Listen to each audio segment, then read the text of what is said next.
night with my community at some point today? Sure, I'd do that. Yeah. Mm, We are thinking of watching The Artist. I don't know what that is. It's like a silent film that came out in 2011, Hmm. Sounds but interesting. it's actually really good. Cool. Yeah. I'll, I'll hang out with you guys.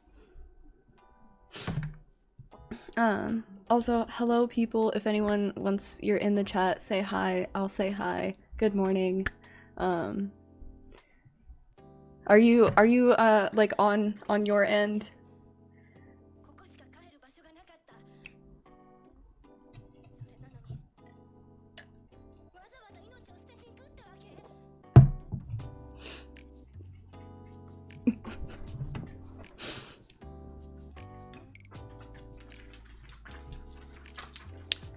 Let me see. I really hope.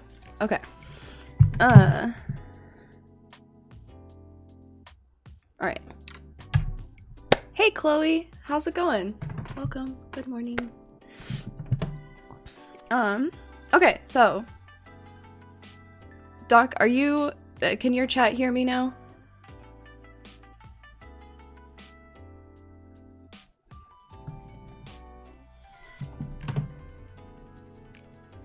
I think he might be muted. I don't know. Me? I'm muted? I don't know. Are you? Oh, no, I'm not. Not Okay. that I know of. Okay. All right. I was just letting you know. I am like fully live on my end, and I was wondering if you are on yours, like if your chat can hear me and stuff. How does Cheshire sound, all of you guys? Good. Oh, hey, David. Good morning. Well, good afternoon. Well, actually, I don't know what time it is where you are, David.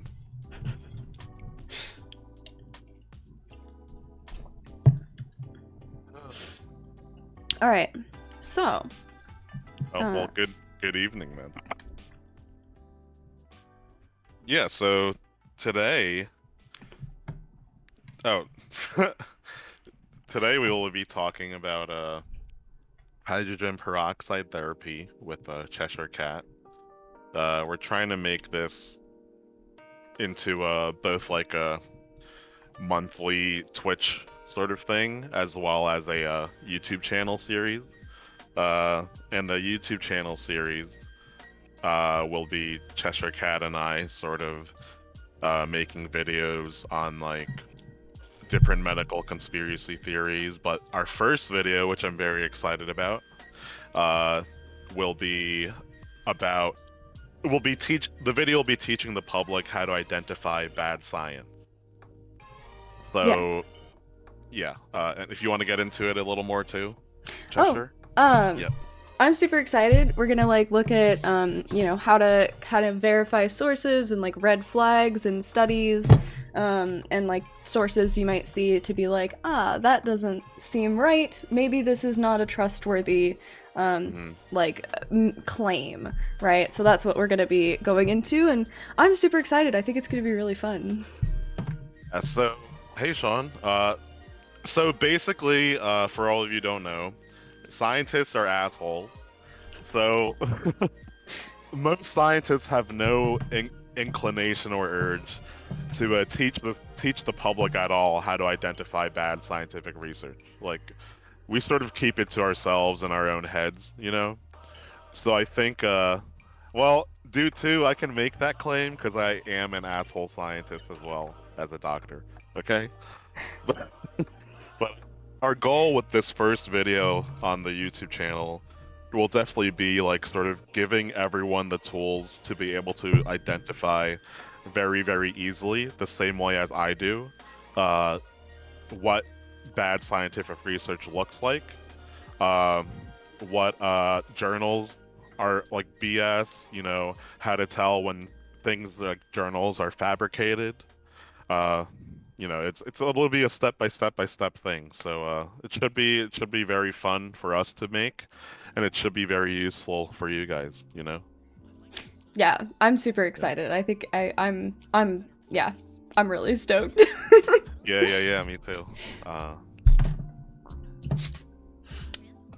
So for today, we are uh, going to talk about hydrogen peroxide therapy, both a little bit in like the abstract of like general claims people make about it, but then also COVID specific claims, because as you can imagine, with every alternative therapy, they can all cure COVID.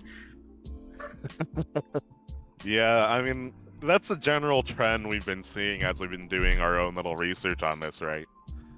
Oh It's yeah. like, hey, this can cure COVID, this can cure COVID, this can cure cancer and COVID. Well, I You mean, know, this. oh yeah. Well, like, so from the website that one of the websites I pulled up that they offer hydrogen peroxide therapy, the therapeutic claims. Ew, excuse me, like bubbles in my nose. The claims of what it can cure include AIDS and HIV, arthritis, athletic injuries of all types, chronic fatigue syndrome, candida/fungal infections, cancer, herpes and other venereal diseases, hepatitis, circulatory diseases, cardiovascular disease, diabetes, infected wounds, gangrene, and colds and flus. And then presumably in addition to that, COVID. one cure all for so many different things. That's insane. It's like, I think really like a huge part of it just comes from the like ignorance of the general public as to like how your body functions, and the fact that like the things that cause arthritis versus what causes HIV/AIDS is two completely different mechanisms. Like in your body, it's not even like the systems. It's mind-blowing, but it's like they're so different that how could you think the same thing would fix them? I think like with our discussion of MLMs before too, right? Multi-level marketing schemes. Mm-hmm. I think just like it's a very convenient time for them to take advantage of people's like fear, their vulnerability. Especially like, you know, in America, there's like a society of, you know, we want everything done quick. We want everything done ASAP with as few steps as possible. So if you're marketing something even to rational people as like, hey, this will fix this one thing tomorrow, you know, they're gonna at the very least try it out. Yeah. No, it's people really want like a quick fix, you know, something easier than having to go through stressful things. Yeah, and this hydrogen peroxide stuff is only like touching the surface of you know, let's just say there's a reason there's gonna be a lot of episodes of this. There's a lot of medical misinfo out there.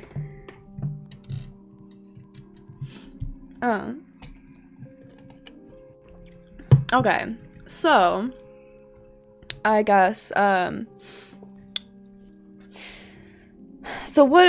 guess the next thing on our little list after the claims of what it can cure would be like what therapies are offered. Like what does hydrogen peroxide therapy entail, right? Oh my god, yeah. So generally, when it comes to like your average health blogger recommending it, right, it's going to be something along the lines of let's see. So here I have, or literally injecting it into yourself. Yeah. Or worst case scenario, like if you guys ever seen It's Always Sunny in Philadelphia when they buy IVs and mainline alcohol. Oh my god. People mainline hydrogen peroxide. Yeah, so like when your average blogger talks about it, generally what I've been seeing is you know, you want to build up to the full dose, right? So we start out with 3 doses a day. And so this is using what is considered quote-unquote food-grade hydrogen peroxide, which is 35% hydrogen peroxide concentration. And so for each dose, on the first day, add 3 drops of 35% food-grade hydrogen peroxide to a full glass of distilled or spring water, about 16 ounces. The next day, go to 4 drops per dose, then 5, and so on, until you get to 25 drops of hydrogen peroxide, 3 times a day. It's like it's mixed in with a little homeopathic sort of principles too. Mm-hmm. Along the way, for this individual that I got this information from, you may experience a mild nausea. If that happens, reduce by a drop for a day or so, and then start working your way back up. Yeah, and for some perspective, to sort of counteract this person's claims, what we are actually seeing is death, is people ending up in the ER or the ICU, or people having cancer from these therapies.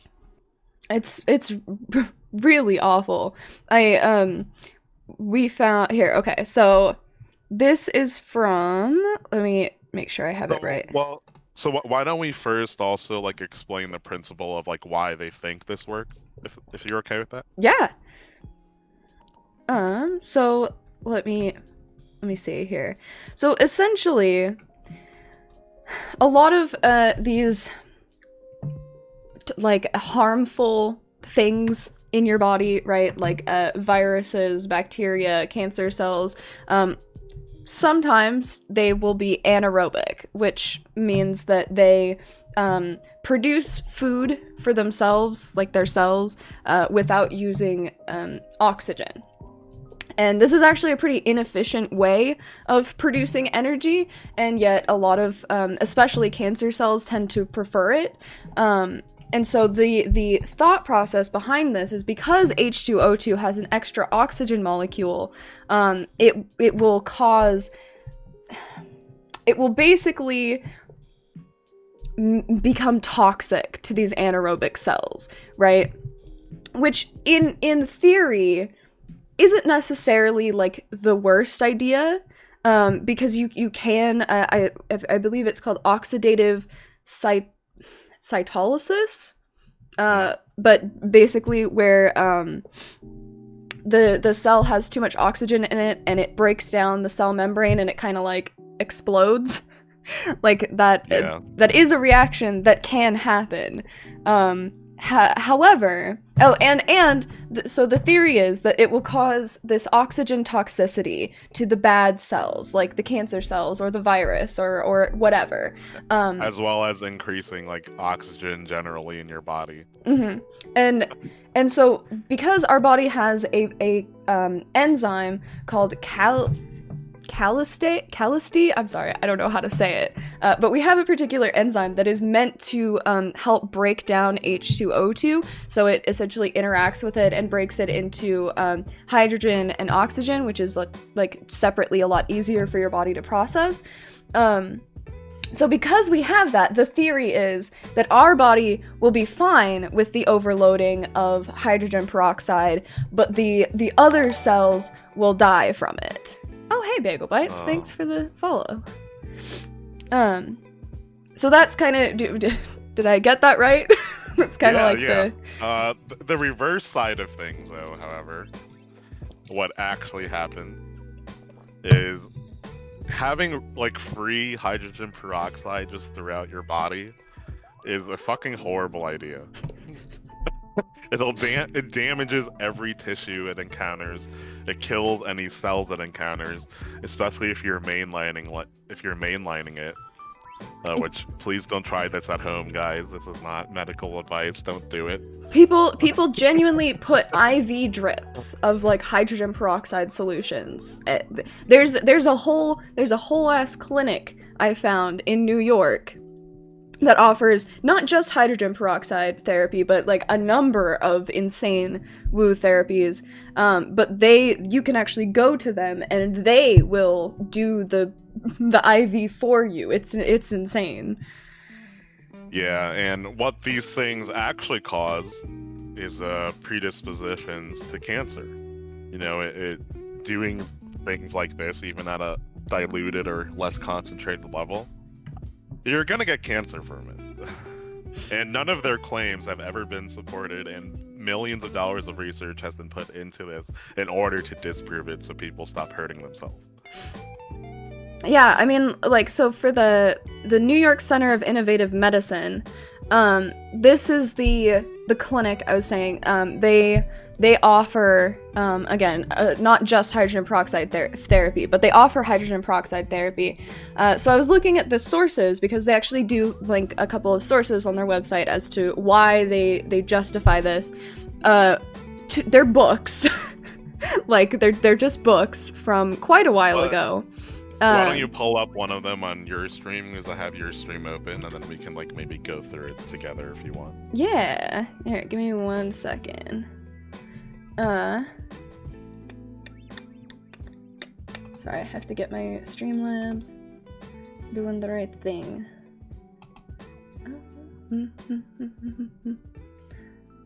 Where are I? Professional streamer here. It's great. I definitely know what I'm doing. Don't worry about it.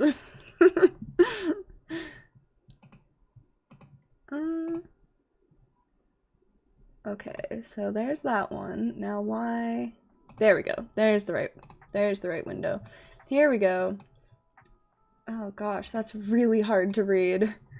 So this is the source that is used by the institution that is like offering these therapies. This is their source. It's a book.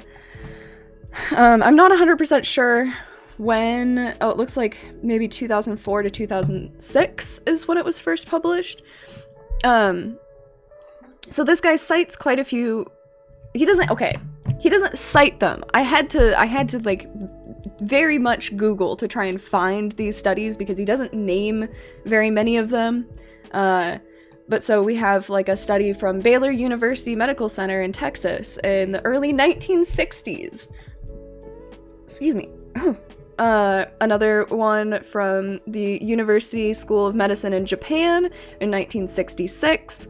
So a lot of these studies are quite outdated, I would say. Is that a correct presumption? Mm-hmm. So I did look into a couple of them. And here, let me pull up my notes really quick, sorry. So the first one is the resistance of human tumor cells in vitro to oxidative cytolysis. And I believe that this is the one from Baylor University. Okay. But so this study is focused on determining how resistant to H2O2 human tumor cells are. They grew tumor cells in vitro, which means outside the body, and applied hydrogen peroxide to the cells. They found that the cells are actually resistant to the oxidative cytolysis, which is again where it gets over-oxygenated and like bursts, basically. But with the use of inhibitors to block the enzymes that break down H2O2, some of the cells that were tested were up to 20-fold more sensitive to H2O2. So the conclusion of this study is basically that it could have applications in internal medicine, but it makes no such assertion. There's nothing in this study that says, yes, this could be applied to people, because again, it's in a very it's in vitro, it's in petri dishes outside of the body, so it's simply testing the isolated effect of hydrogen peroxide on these tumor cells, not actually what would happen if it was to happen in your body, right? Yeah, so like basically the initial parts of any research, all of it's done in the lab, as you all know, right? So all of it is like there's like millions and millions and millions of things that are promising in the lab that then once they get tested in animals, it just stops there. right?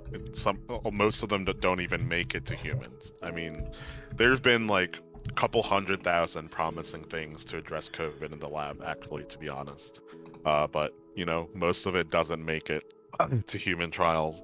And this is literally the same type of thing, right? They tested one thing on certain types of cells in the lab, and this happened, what, you said in like 1980s, this paper? This one is 1966, I believe. Or wait, Oh, no, so sorry. even earlier. That's sorry, that's not quite the right one. This one, I think. Sorry, these are not cited well in his book, so I'm trying to read through. Yeah.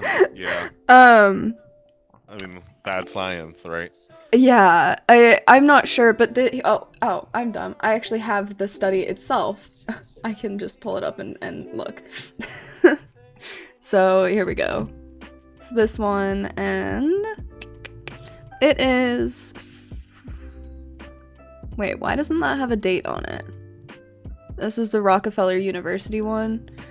Oh my god.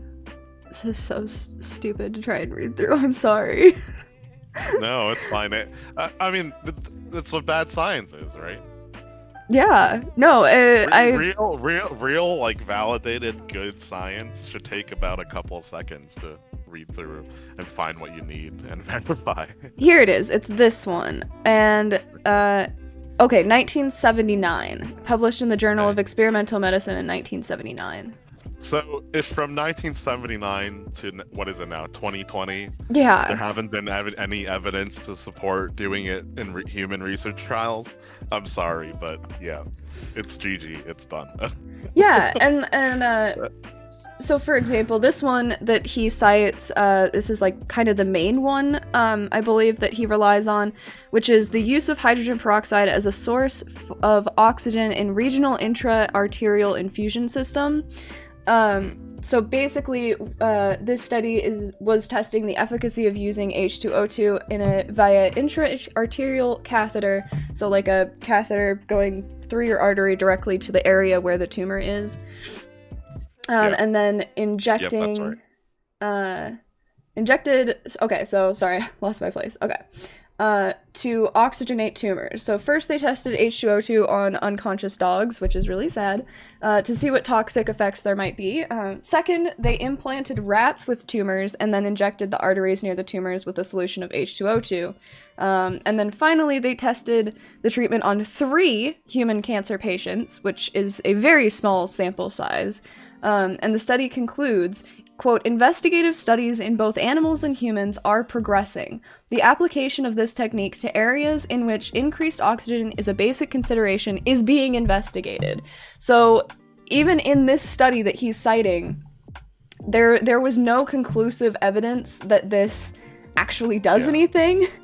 And it was basically just saying, well, it looks like maybe it's promising, so we should do more research. And long story short, fast forward to 2020.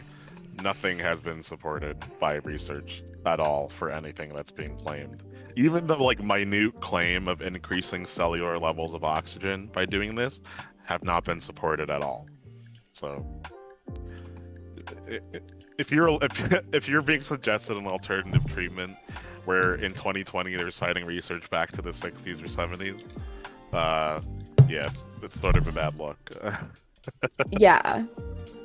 Yeah, no, I mean, so on that, what would you say for these kinds of things? What is the very latest that you would take as relevant for a study to have been conducted? Or like an alternative treatment? Yeah, like what would be, like an updated enough, current enough study?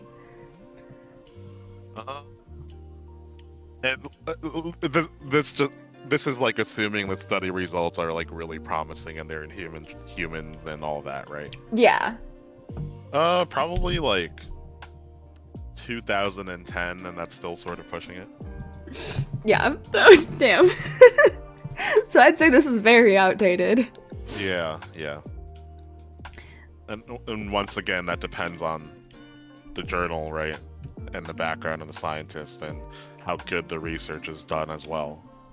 Yeah.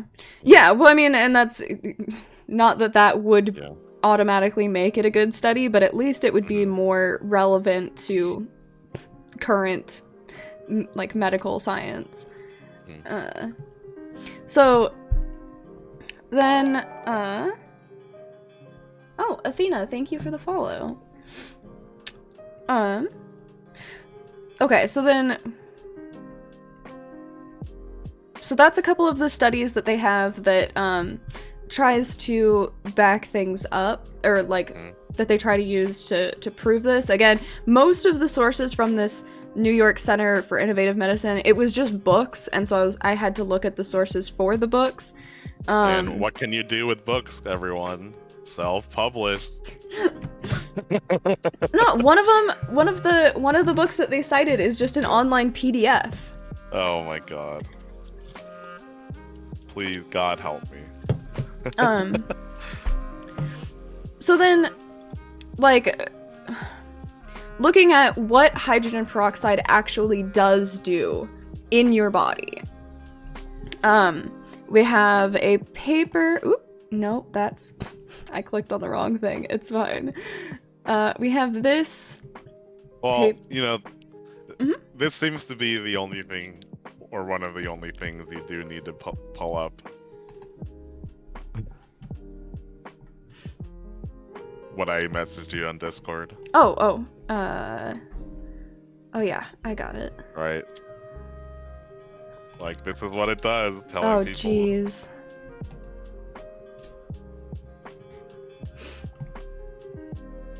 If my internet will function. Oh god. Okay, here we go. No, it's slow for this, opening this for me too. I think it's because it's archived. It's like an archived article. Oh, yeah, okay. But, yeah, guys. I mean, we'll go into the paper Cheshire was referring to, but yeah, in terms of the more immediate results, this is one of the more immediate results.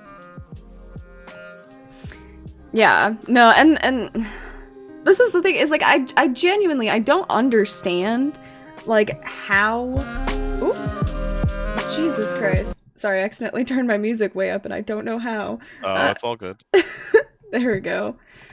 But so this is like one of the things that I just don't understand how these people like get away with it. I genuinely don't. Like, how this is something that you can have clinics that openly will do this for people. I mean, is it so that's actually, I guess, kind of a good question. Is it because of like the lack of federal regulation? Do they You know? Do they have, like, I would assume that they have, like, liability waivers that they give people that would make it so that they are, like, consenting to treatment? But even still, it doesn't seem like you should be able to do that. I mean, they of course probably write, like, huge, like, legal clauses, right? And, like, within the consent form that the patient has to sign to protect these kinds of people from any, like, legal liability, oftentimes. Right? If you sign... I mean... In America, right, in American law, you know, signature is like the law, right? So if you have patients before getting any treatments sign a waiver like that, then you're technically good. You know, and if someone gets cancer or things things a little milder than death, you know, you can't do anything about it. This guy only got sentenced because the person died. There's probably millions of people doing things, or hundreds of thousands doing things like this, that are getting cancer and it's metastasizing and then they die. And then these naturopaths or people administering this have zero repercussions. Yeah, no, like that's one of the things that there's have you heard of the Church of Genesis 2? No, what is that? So it's basically one of the big reasons that bleach therapy is so popular. So it was started by this guy named Jim Humble. Okay. Long story short, he went to like the jungle in South America. He thought his friend got malaria, and then he gave him like those the like chlorine tablets that are like super diluted that you put to like in water to purify it, right? He like gave his friend water that had those in it, and then he got better, and so he was like, haha, I cured his malaria with whatever that was. And then he forgot what he gave his friend. N=1. Yeah. Like, but then he forgot what it was he gave him and spent years, I guess, experimenting until he found the right mix. But anyway, basically, it's a whole church dedicated to the like bleach therapy. The idea that drinking diluted bleach will cure everything, and it's just, oh dear. What? Oh gosh, darn it! How was I had another point that there was a point to me bringing that up, and now I can't remember what it is. Darn it. Oh, but I guess it's just like that's a super prominent thing, and people freaking get away with it. Like, Yeah. For a long time, there was this like truther YouTuber that I followed just to, you know, see what he talks about and stuff, because he's an insane QAnon person. But he promoted drinking the MMS, the Miracle Mineral Solution, like on his channel. I mean, there's tons of YouTubers who do it. It's insane. People give this shit to their kids. Oh, that's why. But there was a case of a woman in Australia who she and her partner were like going around, just like sailing around places, and they were concerned about getting, I think, malaria or something like that. And so at one of the ports they stopped at, somebody recommended her this like MMS stuff, and she started drinking it, and like 15 hours later had horrible abdominal pain, like diarrhea, vomiting, like just awful. And before her partner realized like how bad it was too late, and the like Coast Guard couldn't get to them in time, and she ended up dying from ingesting this freaking bleach. And it's insane to me that happens. Like, there's a lot of people who have things like that happen, and yet these people continue to get away with pushing this stuff. It's just crazy. Luckily this guy got convicted. This is one guy, you know. Like, I know. People are continuing to practice this. There needs to be, I mean, I don't know, there needs to be, like, okay, let's put it this way. In hospitals, right?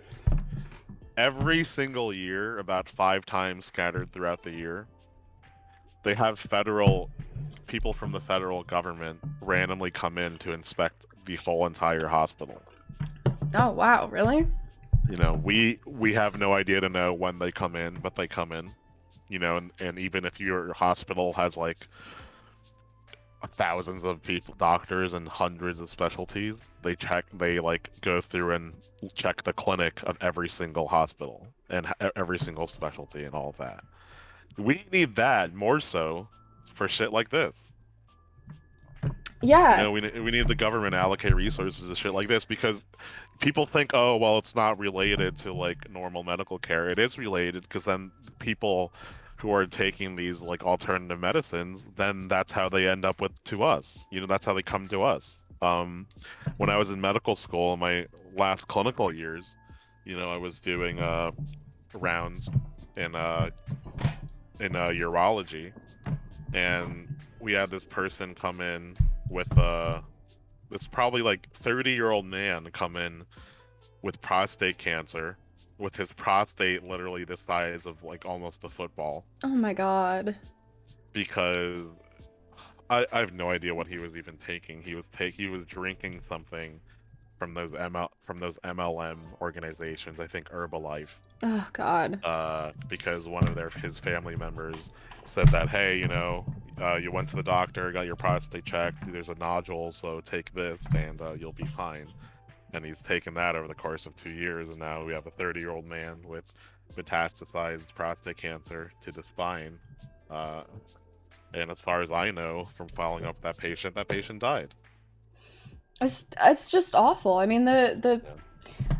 the way that they market these things as like the secret cure that the medical industry doesn't want you to know because they're money hungry. Like, what people don't realize, like, don't get me wrong, that's not to say that there aren't issues in the medical industry, in the pharmaceutical industry. You know, there are, absolutely, but you can see very similar, if not more yeah, sorry. They're money hungry, but they're not gonna push it for the most part. That doesn't work. Yeah. You know? Well, like yes, you know, you have things like Yeah. like price gouging and that kind of stuff, but like the difference. Like, yeah. Well, like, so oh, sorry. No, sorry. Like, yeah, is it wrong for insulin to cost hundreds and hundreds of dollars? Yeah. Does it? But are you confident when you get it, like that it works? Yeah. Oh yeah. And You know, like. and like, so the reason that our supplement industry is like this is because, unlike the pharmaceutical industry, where you have to prove that something works and isn't harmful before you can sell it, in the supplement industry, the USDA regulates them as food. So as long as, excuse me, in order for a product to get pulled from the market, it has to be proven that it causes damage first. So you can sell bleach therapy as much as you want, but until people can prove that it's killing people, there's nothing that the FDA will do. And like, that is, I think, the biggest problem, is that supplements are not regulated the same way. Yeah, because all these alternative medicines, they put the legal label of supplement, and they're pretty much good.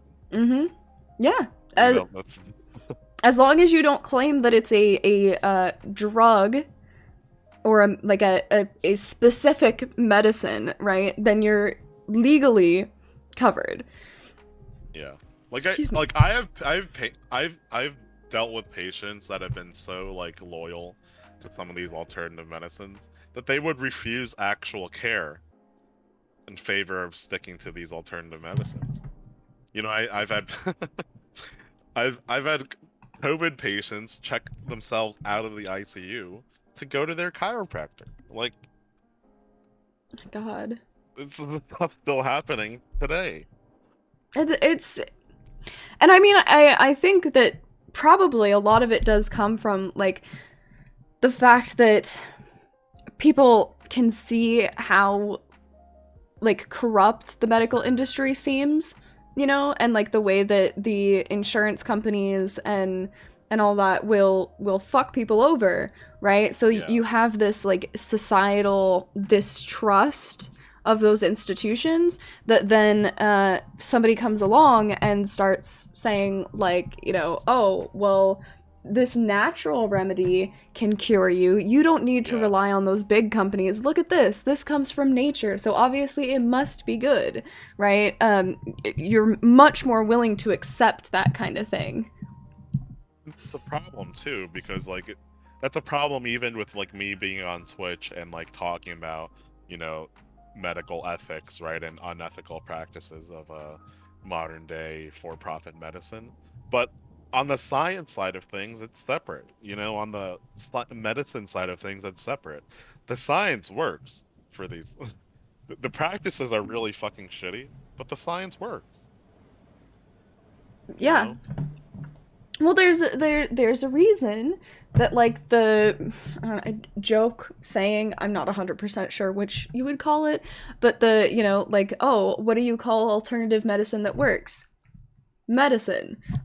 Like, there, like, we were talking about the fact that, you know, isn't it aspirin, and I think there's some, like, Yeah, aspirins from a plant.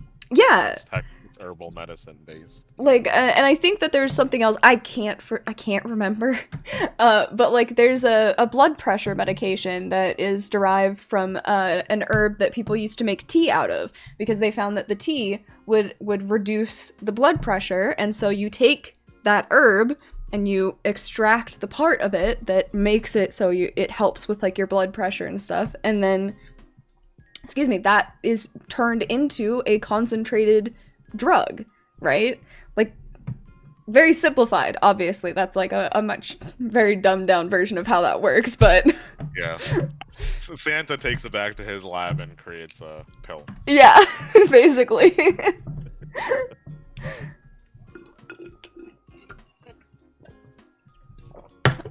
Okay, so here, let's see. Oops, I just clicked on the wrong thing. It's fine. It's fine. There we go. So we have this paper from and basically this is examining what hydrogen peroxide poisoning is, or talking about what hydrogen peroxide is. And let me pull up my summary of it because I don't want to read through the whole thing. Before we go into that too, I'd like to go into like how hydrogen peroxide is actually made as well in your own immune system. I think that's important before we go into any of the rest of the stuff, to just specify that. Yeah. So, in the context of immunology, right? Hydrogen peroxide is produced by your body, which is like the basis behind why these people are saying, hey, just put in more, right? But it's like produced in your body in a, more specifically peroxide, it's produced in your body in a very, very regulated manner, right? So basically, like in your immune system, there's these cells in your immune system called phagocytes. So I think for what I remember, phago or phag something in Greek means to eat or to devour, which is where it comes from. So that's what these cells do, right? Is they engulf pathogens in your body and then use peroxide to destroy those pathogens, right? However, because and this is throwback to high school biology for a lot of you, right? Because hydrogen peroxide, like I said, is extremely toxic to basically everything it puts in is in contact with and can kill cells. It's kept in an organelle, right, called the phagosome, if you guys remember high school biology. And the phagosome is what is like a safe compartment to hold the peroxide in. Okay, so what these people who are claiming these things are not understanding is there's like a very high level of regulation of production and storage and use of hydrogen peroxide in your body. Putting external hydrogen peroxide in won't won't do anything to that balance that your body has for producing it, except destroying it. Okay. You know. Yeah. Well. Sorry, maybe I went too much into the. No. You're like, okay. My Red Bull still hasn't kicked in yet. I'm working on it. Oh my god. Oh, let's just say I'm glad I didn't become a high school bio teacher then. Okay, so basically, let me try and understand what you just said. Okay. Right? So there's your immune system. Mm-hmm. Your immune system kills shit. Yes.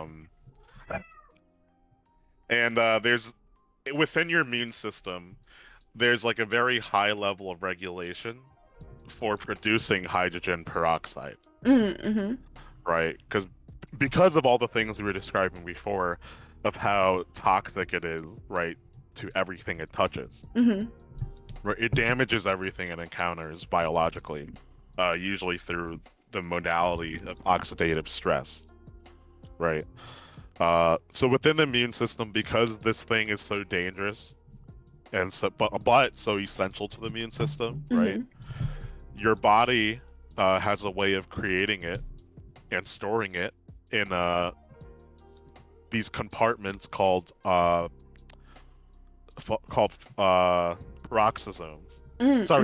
Sorry.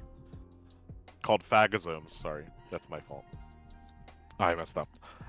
Yeah, so they're stored in phagosomes, and it's like a sort of safe compartment that the hydrogen peroxide can be stored in. Okay. And the cells that have these phagosomes and use the hydrogen peroxide are called phagocytes. Mm-hmm.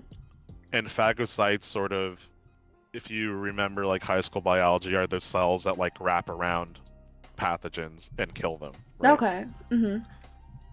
You know, like if you see those like little images, they have little arms and they wrap around the thing, right? I think so. Yeah, I think I remember that. And they kill the things they engulf by exposing them to this regulated hydrogen peroxide. Okay. So your body has its own internal system, right? Right. So right. ingesting external hydrogen peroxide that damages everything it touches that's not regulated does not like add on to the hydrogen peroxide produced by this system in your body. Right. Okay. Now I understand what you're saying. Yeah. And that's one of the things that I've seen is people pointing out the fact that it's like, oh, well, you know, your body already produces hydrogen peroxide as an immune response, so therefore supplementing it means more better things. But as I think that actually makes a lot of sense. That the way that you explained it, you know, is like so if I'm understanding it correctly, your body has a special way of containing the hydrogen peroxide and only exposing it to the thing it's trying to fight. Exactly. Which, yeah, is like insulating it and protects your body from the like literally corrosive effects of hydrogen peroxide. Right? Did I get that right? Yeah. Okay. So, like, you know, perfectly. So, like, externally ingesting it, right, plays no part in the system. Mm-hmm. Okay. Right. Yeah. So like it won't do anything because it's not like your body will create extra. Like, take it in. You know? Yeah, like create extra. What did you call it? Phagocytes? Yes. Well, create extra phagocytes that have phagosomes that have hydrogen peroxide. Yeah. Right. Yeah. So it's not like it'll create those, and those will like go and find the hydrogen peroxide that you just drank and like surround it and create more of that system. Like that's not what's gonna happen. It's just gonna burn the shit out of your stomach. Yeah, it's just gonna give you cancer. And so that leads into, well, what does hydrogen peroxide do in the body? And so I found this study. I think this is one of the ones you sent me. But so hydrogen peroxide causes toxicity via three main mechanisms: corrosive damage, oxygen gas formation, and lipid peroxidation. Concentrated hydrogen peroxide is caustic, and exposure may result in local tissue damage. Like it is corrosive. Like it no joke, it will eat through, like burn your stomach. It's really this I found a case study of accidental ingestion of 35% hydrogen peroxide, which was a man who was admitted out to the hospital after accidentally drinking 250 milliliters of quote-unquote food-grade hydrogen peroxide when he mistook the unlabeled container for water in a friend's fridge. So he drank it and started vomiting blood, and basically they found that he had grade 2 diffusive caustic mucosal injury to all of his stomach. So he had basically second degree burns in his stomach from drinking it. And granted, you know, he drank like undiluted stuff. Yeah, but the problem is if you're diluting it, it just does the same thing just over a longer period of time, you know? Exactly. And that's one of the things like that these people will tell you is that pain is healing. Like you're vomiting because your body is clearing out the toxins. Like it's the, oh my god, the autism leaving the body. Yeah, basically no. It's oh my god. It's Let me see if I can find this part. Oh my goodness, I want... Well, okay, if you if you're seeing my chat right now, this is the real question. Why would someone keep that in a fridge? Because they think that it extends the shelf life. Oh my god. Give me 1 second. I'm gonna close my curtain because it's like really, the lighting is not great. So I'll be right back. Well, here's one thing. Anyone in chat, do you guys know? Does putting batteries in the fridge extend the life of the battery? Because I've always done that because someone when I was like 5 years old told me to do that, but I actually have never looked up whether that works or not.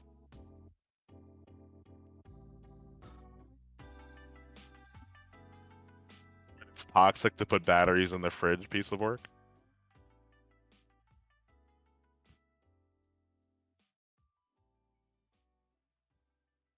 Oh, you do the battery thing too? I don't know. I'm pretty sure it doesn't work. I just do it. Oh my god. Okay, that's better. So here's a question for you, Mhm. now that you're back. This is completely off topic and unrelated. So when I was like 4 or 5, there was this thing going around where like putting batteries in your fridge extends the life of the battery, so I've been doing it since I was 5, basically. Does that actually work? Let's look into that too. I have It's not no a medical. idea. That's I really just weird. thought I've never about it. heard that. That sounds to me, I'll be honest, that sounds like one of the... Oh, here, I got a link. Somebody threw me a link to it. All my batteries are Thank in you, the fridge. Chloe. Excuse me. Do batteries last longer in the fridge? Oh Here wait. in Europe, we put bread in the fridge. Oh my god. It's I put bread in my freezer, actually. it just makes me think of the people that like a while ago when I was like in high school, I think, people were posting online like, you know, these like I not ironic life hacks, but like fake. Yeah. Oh Maybe we god. should do an episode on all of that, too. Here, I'm sending you the link as well to this article. Oh, I already have it pulled up. I'm dumb. It's like trying to look for our conversation. It's right in front of me.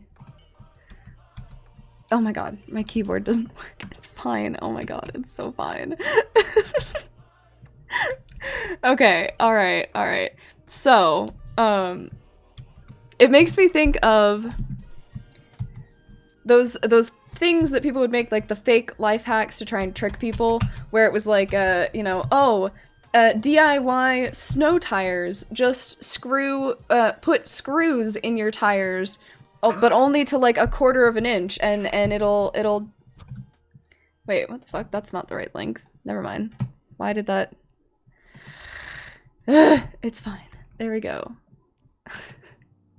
My computer just hates me. Oh my god. Okay. Did that work? I don't know. Jesus Christ. I'm sorry, guys. I genuinely don't know how to use technology. There we go. Now he has the link. Okay. Chairman, you are not supposed to be on my desk right now. But oh, it made me think specifically of the, like, the new Galaxy S5 or whatever is made to be charged in the microwave. So, people, so people were like putting their Samsungs in the microwave trying to charge them, and obviously it just like explodes. Oh my god. To be fair, I fell for that like cell phone popcorn thing too. Cell phone popcorn thing? What? There's a thing going around when I was younger where there were like videos on YouTube of like people calling each other on their cell phones and it like popped popcorn. What? I've never heard that. I shamefully admit that I tried for hours to do it. Okay? Oh my god. Oh, that's freaking funny. Yeah, maybe we'll do an episode on all of that stuff. Yeah, that would be pretty great. I think we've concluded that batteries do not last longer in the fridge. Is that what this says? Did not read through it. Wait, what the heck? The article just changed. Why? I didn't click anything. Did you guys see that? Did you see what happened? That was stupid. No, I didn't. Well, it was dumb. It's fine. Okay. Let me see. Sorry guys, I'm refreshing my stream thing to make sure, see if it's working properly. It looks like it's going okay. It says that my bitrate's fine. Let me know if it keeps skipping, though. Yeah, your stream is skipping a little bit. It is? Ah, darn it. Okay. Well, Yeah, do too. Please do link it in Discord if you want. people, getting people to bend their phones was amazing. Oh my god. I think I remember that. Wasn't that like a thing where people were like bending the new iPhone or whatever? I remember that. Oh my god. People are so dumb. Like, Yeah. people are just really stupid. Oh my god. No, and look, now that we're talking about this, I'm thinking about all the stuff I've even fell for. This is making me sad and like want to hand in my medical license. No, I mean, like, I remember seeing that, like, snow tire one, and I was probably, like, had just gotten my license or something, so, like, I remember being like, huh, do you think that would actually work? Like, I remember genuinely considering it. Oh my god. Oh, jeez. Are people this bored? Yes, Alio, sure. Sorry the stream is skipping. I am recording it on my end though, and I will sit down and edit it and upload it later so that you guys can see it without skippy stuff, because I know I'm gonna try and do that more, because like I'm actually, man, I gotta say, doing the science stuff with you is like sparking my passion for content creation again. It's like Good. yeah, it's really good. It's like this is the kind of thing that, you know, I've watched people do for a really long time. Probably, honestly, like my anchor to not being an insane right-winger was always the anti-pseudoscience stuff. And so it's like, it's really, I don't know, it's super fun. It's super great. Okay, all right, I'm getting distracted though. Oh my goodness, I have so many freaking windows open. What is this? Go away. Like constantly like 90 tabs open I on know. my actual browser. Oh no, currently I have 142 tabs open. Okay, here we Yes, go. I'm one of those. My god, excuse me. Okay, all right. I'm refocusing. My brain is super scattered. It's great. It's fine. I'm gonna make a poll now on what my chat thinks, what kind of drugs you took this morning. before getting on stream. That's fair. It's I think it's really funny. Like, a lot of times people will say that, like, oh, did you smoke before stream?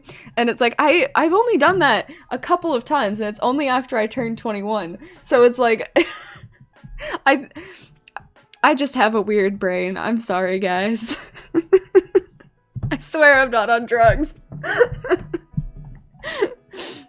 So basically, one of the big issues that that can occur, one of the things that can occur when you ingest hydrogen peroxide is rapid generation of oxygen in closed body cavities that can also cause mechanical distension, and there's a potential for the rupture of the hollow viscus secondary to oxygen liberation. I'll be honest, the second part of that sentence did not make 100% sense to me. So what is the hollow viscous secondary to oxygen liberation? Can you repeat that? So, okay, so it says rapid generation of oxygen in closed body cavities can also cause mechanical distension, and there's potential for the rupture of the hollow viscous secondary to oxygen liberation. Basically, it damages tissue. Okay, cool. Yeah. And I believe that that's one of the things that you can, one of the problems that can arise is like the air bubbles being created in your stomach. If you drink straight hydrogen peroxide, it foams and bubbles up, and it can cause a lot of problems, as you can imagine, having like your stomach expanding with bubbles. And then also, it can, I don't know if ingestion of concentrated or 35% or greater hydrogen peroxide can also result in generation of substantial volumes of oxygen, which can cause a venous or arterial gas embolism, which is, correct me if I'm wrong, but basically, So embolism is like an obstruction, basically. yeah, like it creates a little air bubble that clogs the artery, right? Mm-hmm. And then that causes problems because your blood doesn't flow Heart properly. attack. Yeah. Mm-hmm. Also, Chloe, sorry, my cursor is for some reason it still shows on that page, even though I'm looking at a different one. I'll show you guys what I'm looking at, just so it makes more sense. Can someone come in here in Discord for personal tech support for Cheshire Cat? There, so you can see I'm moving it. She needs it. I'm doing that. Oh shit, what did I just do? Oh my god, it's fine. Alright, I'm good. So that's basically what hydrogen peroxide can cause. That's like in very serious cases. Mal, move, please. If you ingest just a little bit, so like if a kid gets into like the chemicals under the bathroom sink or whatever, and just, you know, drinks like a little bit, and then it's like, ew, that's gross, and like generally it will just cause an upset stomach, and that's according to the Poison Control Center. So and so one of the most dangerous parts of it is that users often store the hydrogen peroxide in the refrigerator, and that's dangerous not because of what it does to the hydrogen peroxide, because often people will mistake the bottle of concentrated hydrogen peroxide for something to drink. Children and adults who swallow concentrated hydrogen peroxide have suffered severe injury and in some cases died. And so like the stuff that you get from the drugstore, right, generally comes in a like brown square container. But when it comes to the quote unquote food grade, a lot of times it will come in like a more water bottle looking container, like a cylinder, and it's just clear.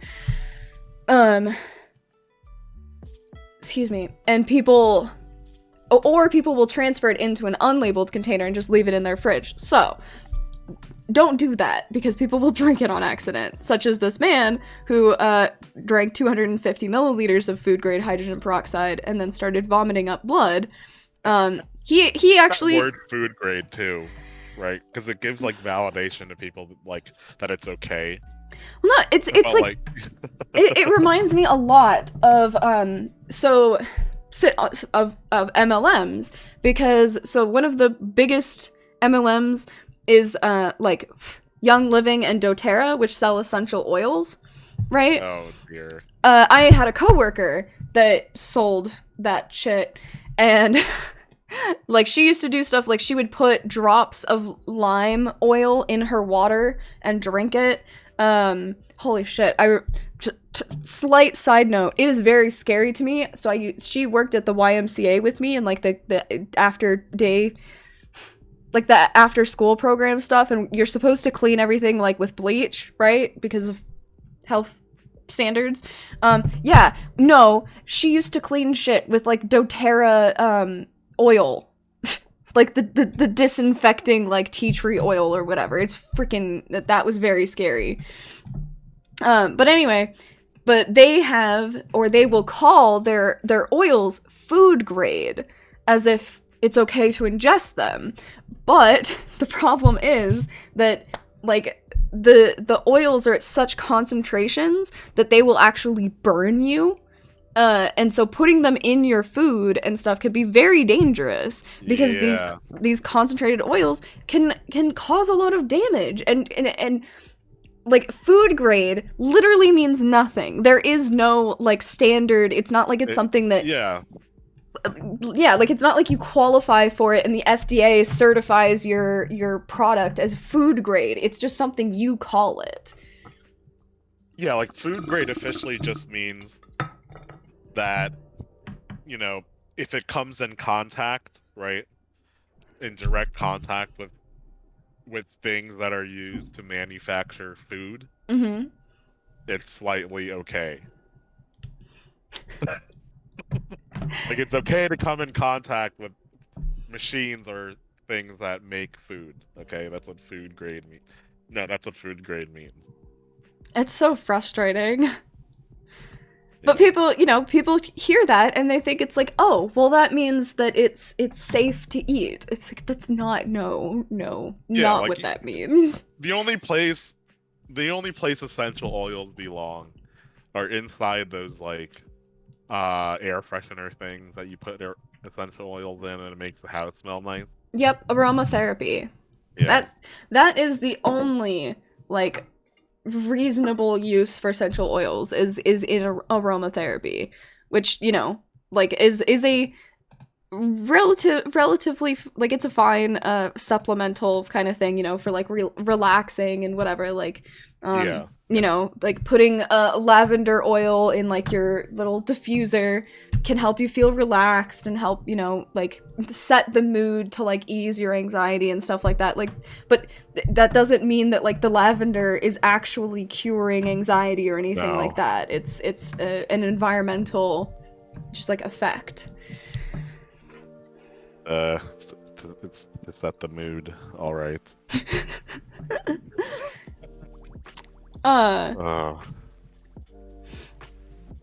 Okay, so Chairman, I swear to God, I swear you're cute, but geez, dude, why do you have to walk on my desk? Say hi. If you're gonna walk on the desk, you have to say hi. My cats are still sleeping at 1 p.m. Oh my god. They're lazier than I am. Cats are such funny creatures. Yes, you're a funny creature. Oh. Okay. Alright. Fine. Fine. Okay. I guess he's gonna be on my desk. So, but basically, going way back, yeah, we derailed again. the treatment, there we go. Okay, so the treatment, basically phase 2 is where you are it's where you're really crushing the pathogens out of your body with the H2O2, and that's where you take 25 drops in 16 ounces of water 3 times a day, every day. Oh my god. And I don't have it saved here, but on the website where I found this information, like, holy crap, it says, like, that possible side effects are, like, vomiting, diarrhea, abdomen pain, all those things. But it's signs that your body is healing. It's because the H2O2 is going into your body and throwing extra oxygen molecules at the pathogens and the tumor cells and the fungi, and it's making them explode. And that's what's happening, is your body's trying to flush out all the exploded cells. No, it's making the cancer cells mold. Like, it's Okay, all right. Yeah, that is not how anything works. Yeah. But it's amazing to me. Yeah. It just reminds me of like Yeah. the fact that people will I don't know if it happens with hydrogen peroxide. I would assume not, just because it has like different effects, but like the bleach people, they will like drink the bleach and then think that it's killing parasites, and so they'll poop out what look like parasites. In reality, it's the lining It's of blood. it's the lining of their Yeah. intestinal tracts. Like Yeah. they'll get these long things that look, oh, it's so awful. It's so insane. But it's the healing. It's not that it's killing you slowly. It's healing. Functions inside your body, not good. Ugh. Yeah, in the context of COVID, people have been saying to like nebulize hydrogen peroxide or vaporize it, like literally vaporize, like vape hydrogen peroxide. That is so awful. Oh my god. So this hydrogen peroxide BS is persisting from all the years, and now it's being applied to COVID in this way. That's just, oh god, that's just awful. That's Yeah. don't do Vape your, that. vape your weed, Please. guys. Don't vape hydrogen peroxide, please. Dear God, please. That just sounds awful. That just can you Yeah. imagine what that would feel like? Oh, As a doctor, I have more faith in gamer girl bathwater curing COVID than vaping hydrogen peroxide. Okay. Helen just said Darwinism. It's like very accurate, except not, because now we save them. Well, I mean, humans as a race have basically successfully overcome natural selection, which is why stupid people like this exist.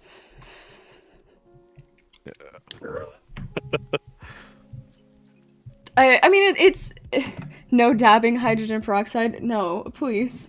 Please don't do that. My God. Oh, jeez. Seriously, I just can't imagine what that would be like. That just seems like it would be incredibly painful. Holy shit. Ugh. God. All right. What else do we need to cover on this? I mean, that's pretty much it for hydrogen peroxide. We did hydrogen peroxide. We did it for COVID. We basically determined, yes, you know, hydrogen in some cases is okay for cleaning wounds, and that's really it. Oh, you can show the Crazy Santa Man website. Yes. Okay, we need to do that. So this is where I got the dosage information. Here we go. Oh, sorry, trying to pull it up. Okay. Is this lovely website right here? Hydrogen peroxide therapy protocol. When you type in hydrogen peroxide dosage, I shit you not, this is the first thing that pops up, at least for me, multiple times. Like I searched it a couple times, and this is the first link that comes up. It's, oh my god, look at this guy's face. I just like, it's certainly an interesting picture to select for yourself for your profile. Yeah, he looks like he gives free prostate exams. And it, oh, awesome front page 98 website. Yeah, oh yeah. And like, it's very interesting. It's quite an interesting website. He links to his book here, which I actually, Self-published book. huh? His self-published book. Oh yeah, it's not related to hydrogen peroxide though. Oh, it's his personal So this book, Oh, the description is it's pornography. the description of this. Oh my god, it's freaking amazing. Follow 3 individuals as they come to grips with high strangeness in their lives. A CIA analyst who'd rather be indoors, a young South American boy who believes he's met the Virgin Mary, and a gay cowboy who wants to kill himself. This wild ride mixes in Oh my alien God. abductions, politics, religion, sex, bumpy bus rides in the third world countries, and finding true love. Just who is this lady from heaven? That's great. I mean, honestly, he should just publish fantasy books. Don't give people medical advice. Just work on your sci-fi. He claims he's an alien abductee. Wait, he does? Yeah. Oh my god. We gotta read this together on stream one day. Oh yeah. Oh my god. Oh, it's great. I mean, What- I will yeah. say here. Okay, I wanna see if I can find it. But he like talks about how he moved recently. Oh god. Okay, that's what it is. It's Here, several I'll years do ago. I'll do a sample reading if you would like. Tessie. Yes. All right, guys, you ready? You are alone in your cabin, about to eat the dinner you've just cooked. You take a bite, but the meal is cold. You return it to the oven, naturally, but that's cold too, because you haven't turned the oven on, I guess. You check the clock, and then in panic, the telephone operator. The answer is the same. Somehow 2 days have disappeared, and you have no idea where they went. Your only clue? On your leg, a new blood red scar. Do do do. The lady. The lady from heaven follows 3 individuals, completely unrelated to this personal anecdote in the paragraph above, as they come to grips with their participation in the worldwide phenomenon of alien abduction. What? God. Paul is himself an abductee when not communing with non-humans. He has been a computer programmer, a trainer, like a Pokemon trainer, and the author of 4 books on Windows programming. Oh my god. 4 books on Windows programming? Oh man, that's interesting. Oh, that's great.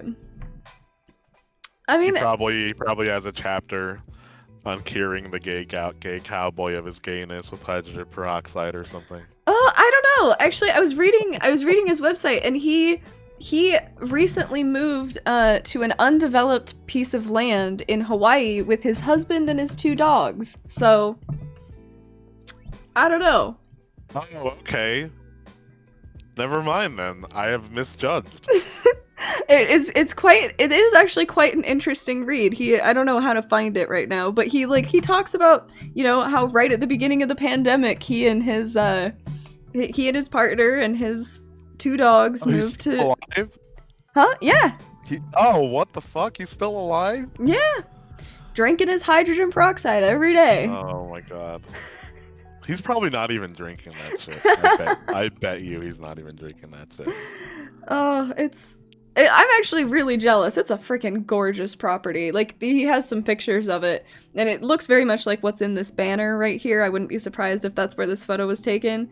But like, damn, it looks real nice. I want to go back to Hawaii. Let me do a poll real quick on whether Cheshire and I should do a few streams of live reading of this book. I think that'd be fun.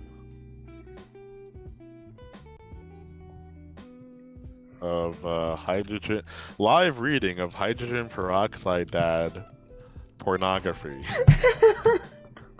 Yes. No. Okay.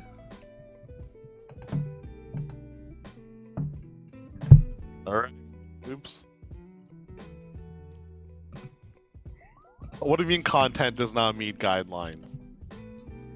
Oh, you probably can't say pornography. Oh my god. Twitch is very Alright, there we go. authoritarian.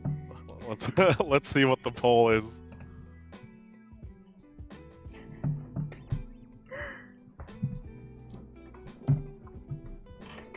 I only worry about the TOS. Oh no, I worry about the TOS too. Ah, I can't. Oh. Hey, it's a good Sweet. reason to make sure you have a presence on YouTube. Yeah. So we have one vote for yes and one vote for get me out of here.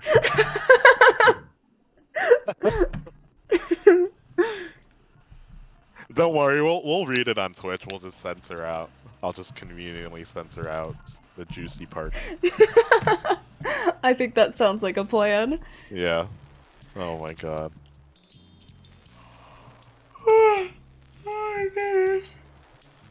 But yeah, the next things we should get into. What I wanted to get into is a lot of people have been asking me about it. Is the vitamin D COVID thing. I mean, we can pull up papers or articles if we want, but like, long story short, you know, vitamin D. Basically, the whole thing started with like, I think in France or England or something, France or the UK or something. They were giving vitamin D deficient patients who have had COVID vitamin D supplementation, which, you know, they're supposed to give if they're vitamin D deficient, right? And those people have been showing to have improved COVID outcomes. And now, like, everyone's saying, hey, we need to mainline vitamin D. Like, around the world, basically. Right. Huh? Have you heard anything about that? I actually haven't, but it doesn't surprise me considering in most alternative therapies and stuff, like taking vitamins is just what you do, right? No matter what, it's like have more vitamin D, have more vitamin C. Oh, you think you might get any sort of infection or cold or anything? Vitamin C. Drink a shit ton of orange juice and you're fine. Yeah, and you know, vitamin D is predominantly for regulating like calcium and phosphate in your body. Oh, well, Cheshire Cat, I guess we're reading this self-made erotic literature. Oh my god. the poll is yes, so Well, we'll have to get some of that out. yeah. I'll buy the book. It's only $2. Oh my god, really? That's not bad. But, you know, long story short, it is being researched right now. But, you know, if you're not vitamin D deficient, taking vitamin D supplements is basically useless, as it'll just get processed out by your body. So that's sort of my take on that, because a lot of people have been asking me that question. Well, I mean, I think like the way that we were talking about it, the fact that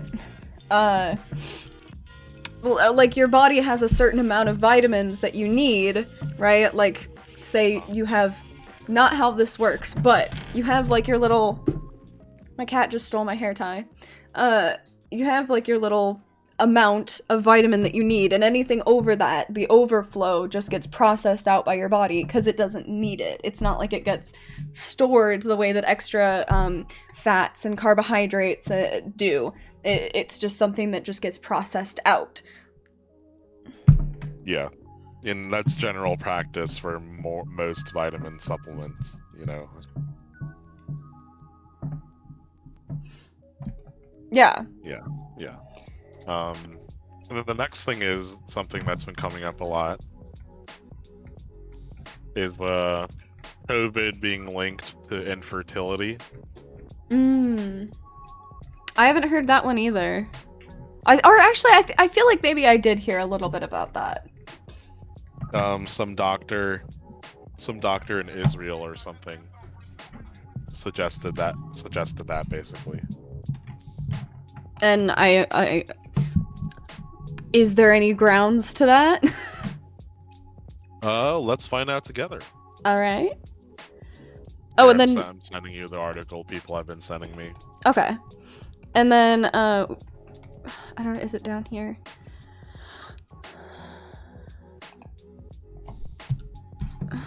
Also have the ibuprofen. Oh God! Someone in my chat, I was told to take 400,000 IU vitamin D in one go, and I was kind of like, I'm gonna need to talk to another doctor. Wait, Hey, what? Gender, yes, you definitely need to talk to another doctor if they're telling you to take 400,000 IU of vitamin D. What? That doesn't seem right. How much is that? I don't actually know how many like units that would be. About like, I know like 2,000 IU is about like 50 milligrams. So 400,000 IU then, right, would be, That's like 500 milligrams? yeah. How much is in like a normal vitamin D supplement?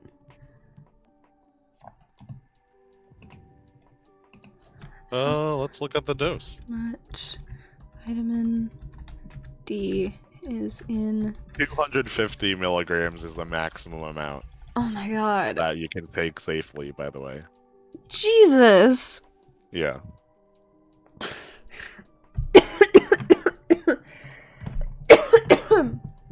It's just good to remember, doctors are also not exempt from being crazy people. That is true. Like, you would hope that the education it takes to become a doctor would sort some of that out, but not always the case. Okay, so it seems like this infertility claim is unfounded, right? Especially when the guy claiming it says, there is some data that has come out during the pandemic, which has shown viral mRNA in infected men. However, there's still more to be learned. There is data showing SARS has been associated with the development of inflammation of the testes. So there's some evidence of this and some evidence of that, which doesn't mean anything. Well, and like inflammation of the testes doesn't necessarily mean that you'll be infertile, right? No, but it does kill sperm count. It does lead to reduced sperm count inflammation of the testes. But this is data. This is what's pissing me off is all these people are using data from SARS, which is a completely different virus from the current COVID virus, and saying like, hey, well, you know, because there's correlation in SARS, there's now automatic correlation in COVID. What is SARS? Like, it's just a different, like, virus? Sorry, I'm not informed. SARS was, remember a couple years ago, SARS was another coronavirus, but it was significantly less infectious, less severe, and infected by different modalities. Yeah, Athena, you're right. Doctors do make bad decisions and give bad advice. You're right. Someone in my cell biology class is trying to claim that blood type O is more immune to COVID. This seems false. Yes, this is false. I mean, yeah. Yeah, well, I mean, even this person who was conducting the study, right? Kupali? Did I say that right? I have no idea. They say this is an interesting study, and I think we will have to gather more data. Like, that's not conclusive. Saying like, you get COVID, you're never going to be able to have kids. Like, well, so like, I appreciate that this guy is at least saying like, hey, we need to study this more. You know. that's like the most important thing for scientists to say is not make fucking a black and white claims, right? And just say, hey, I found this slight correlation. We need to study this more. I'm fine with that. Mm-hmm. Yeah, well, I mean, it's the reasonable, like, it's reasonable to investigate things. It's just important not to like get ahead of yourself in making claims as to what you're going to find, right? Like, at least for me, like I think most courses of questioning, when it comes to pretty much anything, is okay to be investigated or should be investigated, right? Whether like it's a different political views, medical theories, like I think it's worth it to investigate pretty much everything. The important thing is just not to get hung up on expecting to find a particular thing. And if you find nothing, if you find no evidence for the thing you're researching, then it's time to move on, you know? But yeah, Swamp Goth, if you're there, hopefully I answered your question. So yes, is there research investigating possible links from blood type to COVID? Yes, there's research being done for that. Has any of that research concluded that blood type O is immune to COVID? No.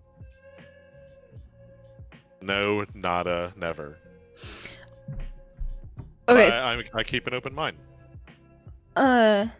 So Snowblind in my chat says COVID is SARS, severe acute respiratory syndrome. So am I okay? So my understanding is that COVID is a kind of SARS virus. So SARS. Okay, so this is my problem with like politicized terminology, right? Mm-hmm. SARS-CoV-2 is COVID-19 that we know of. SARS-CoV-1 is the coronavirus from a couple years ago. Okay. Okay. That's why I like hate that people have now called this COVID because, technically all coronaviruses are COVID. But SARS-CoV-1 was in 2003. Okay. So it's completely So is it's it different? They're all coronaviruses. So it's like they belong to the same family, quote unquote, virus. of viruses, yeah. But they are. But they're entirely different symptoms. They share some symptoms too, but they're extremely different in terms of severity as well as the ease of transmission. Well, and like I know. I think we talked about this last time, but I think it's important. Whoever's in your chat saying this, it's the same virus. It's not. I don't know if they're saying that it's the same virus. I'm not. It's the same family of viruses. Yeah, I think that's what they were saying. I'm not 100% sure. I just wanted to clarify. It's like influenza. It's not. I don't think it is like influenza though. Well, is it? No. Oh no! Okay, they just clarified that there are like 500 million influenza viruses. I'm not sure about that number, but like I think the point is that there's a bunch of different kinds of influenza viruses. It doesn't make them the same. Yeah. Okay. Well, plus influenza viruses are a completely different family of viruses than coronaviruses as well. Mm-hmm. I think they're just saying there's shitload of diversity in types of viruses and stuff. Yes. Yeah, I think that's the point that they're trying to make. Yeah, for sure. And going deeper scientifically into the difference between SARS-CoV-1 and SARS-CoV-2, which is COVID-19, right? Mm-hmm. They bind by the same ACE2 receptor, but the reason why the current SARS-CoV-2 is way worse is because it binds better. It binds with a way higher affinity. Okay. Well, I mean, isn't also I think like I think we've talked about it before, but I think it's important to reiterate like a part of the reason that COVID is so dangerous, right, is the fact that it's so much more contagious. Right, like it's not necessarily the mortality rate in and of itself, but the fact that like so many people get it so quickly that Well, which is what changes the mortality rate, Mhm. you know, right? Because if so many people get it and it's so much easier to get, then it increases the chances of more people dying, you know. Right, yeah. It's just like, yeah, it's just like simple logic, basically, which a lot of people don't have. It is it is quite frustrating to see people continuing to say that it's not a big deal as we just continue to spike in cases over and over again. Yeah. And just to answer your question, agender witchery, what's your take on people referring to it as novel coronavirus? I mean, my take on any of these terms is that scientists should have made these terms, not politicians. And by God, the worst term to have ever been made is calling it the China virus. And we all know who made that, you know, who made that nomenclature. It's like So, he can't help himself. Oh my god. The China Greg, virus. The China Gregory virus. Peccary, yes, I'm a doctor and I'm a scientist with 8 years of experience in epidemiology and immunology. So yes, we engage in factual, verifiable evidence. The question is, do you? All right. So then I think the next thing was the ibuprofen and coronavirus. Right? Oh yeah, that pissed me off too. Did you still want to talk about it? Uh, yeah, I mean, basically what happened earlier this week was like, I had, I mean, I don't want to show my Twitter because I don't want to like call this person out, but basically, someone in my Twitter feed had COVID, and then someone else was like, "Hey, you know, like, don't take ibuprofen. It's shown to basically kill people with COVID." Blah blah blah blah blah. Right? And then I basically had to spend an hour at work doing damage control. Of like, yes, there was some concerns brought about by people from France, doctors from France, about ibuprofen and COVID. And since then, we've discovered that those claims are unsubstantiated with any actual evidence besides anecdotal evidence. Yeah. So I pulled it up. So I won't show it on stream because, like you said, you don't want to like call people out. But yeah, what the person said was, don't hesitate to overreact. Do not take ibuprofen. Many young, healthy people with COVID took it as a fever reducer and were rushed to the hospital in under an hour. And then also which saying is not true at all, because it was literally anecdotal evidence of about 4 patients. And then later on, anecdotal evidence that they didn't peer review, that they didn't release the data for peer review for of about another 20. I don't. It's just there's so I don't know. It's mind blowing, I guess, because to me it's like I've been, seeing these kinds of claims before, but like not to this scale. Like I think that's the thing about COVID is it's so freaking widespread that like every pseudoscientific claim is being applied to COVID, and everyone believes them too. Like there's so much misinformation out there. It's so I don't know. Yeah, and whose fault is that? The past administration, right? Like Trump's biggest excuse for himself, right, was like, "Hey, I didn't let you guys know earlier, is I didn't want to panic people," right? Mm-hmm. But then when people were already panicking and looking to the federal government for direction, right? He shut down the person who is the beacon of science in politics, Fauci. So then people didn't know where to go for actual verified, medical advice and information. So then where do you go from there, right? You go to Steve down the street who says, "Hey, I've never gotten coronavirus and I've never worn a mask because I did X special treatment," right? Yeah. Right? You can't really blame the people here as much as the government. You know. Oh yeah. No, and well, that's like the like with Trump and the hydroxychloroquine, right? That's one of the things that really annoys me. Like for instance, I have a family member who was deployed in Iraq in like the early 2000s, right? And he took hydroxychloroquine. They all took hydroxychloroquine to prevent getting malaria, I think.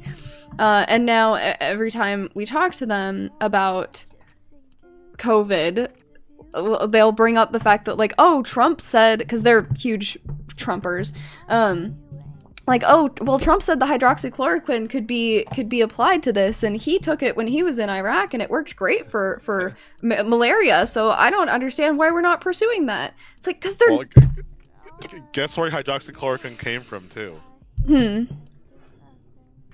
France. Wait, really? There's a general trend of bullshit coming from France for some Oh my reason. god, that's weird.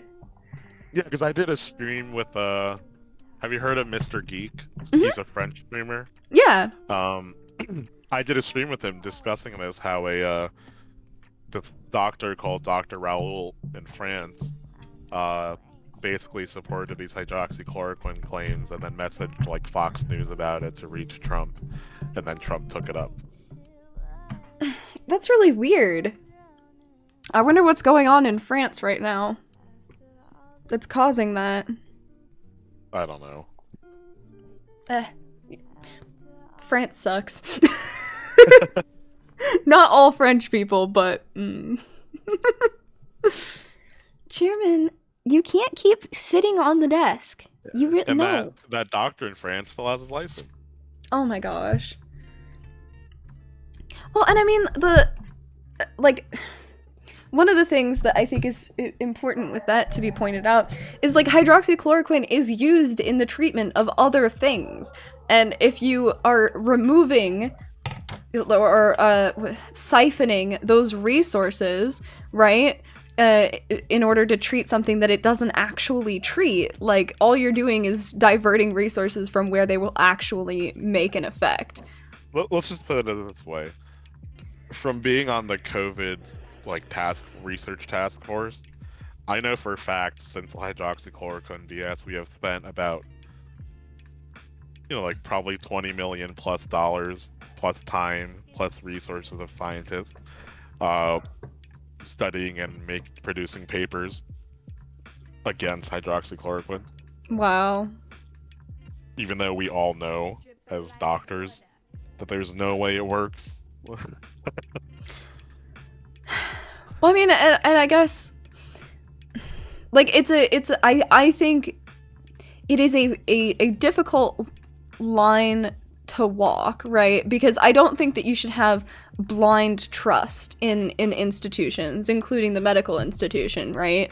Like, I don't think that's something that it's like you should just take what your doctor says at face value and not question it at all. But at the same time, I do think it's important that like people recognize that doctors spend a lot of time and energy and brain power in learning about these things, researching these things, working with these things. And so it's not you shouldn't just take it like with blind trust, but at the same time, like you also need to like understand that like our understanding of medicine as like your average American lay person, right, is not even close to what medical doctors have or researchers. Does that make sense? The point I'm trying to make. Yeah, but what we're trying to do here, right, is bridge that gap, right? Mm-hmm. Is to allow people to bridge that gap to be just as, if not as knowledgeable as we are, Yeah. Like, at the very least, being knowledgeable about COVID, it doesn't take 8 years of med school to do so. It just takes a willingness to understand the information, to interpret the information. from people like us. Yeah, well, and I think that's where like the upcoming projects that we have, especially like the what is good science, what is bad science, is really important. Is to be able to critically look at the reliability of a source to determine whether or not the information within it is something you should trust, right? Because I think that's a really important thing that most people don't know what to do. Like you see a paper or an article written by someone who has MD next to their name, and you just assume that it's like, well, they must know what they're talking about. Which isn't the right way to go about it. But at the same time, you also can't say like, oh, well, they're doctors, they're a part of the institution that's controlled by the Rockefellers and, the everything, right? Like, we can't trust them. They're hiding the truth from us. Like, they... Like, let me put it out there right now. We have zero control over our lives in the for-profit medical system. Okay? Like, we're just as under control and fucked as you guys are. If not more so, because we're going against our morals sometimes. Making decisions that we would not normally make, that we have no choice but to make, or else lose our jobs. Right? Somebody in my... Like, we're in this with you guys. Okay, so somebody in my chat, really quick, said that the Corman-Drosten papers are up for retraction. Do you know what they're referring to?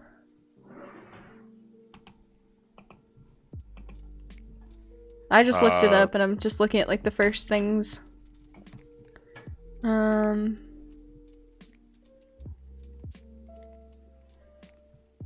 It's just, from what I know of it, it's just a surveillance paper.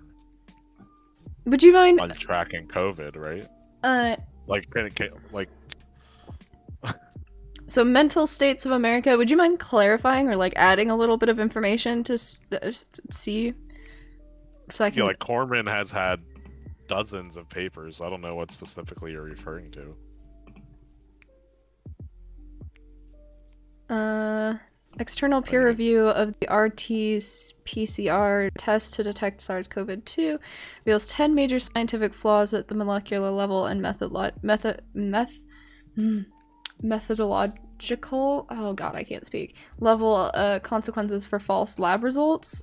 Maybe this is what they're referring to? Okay. I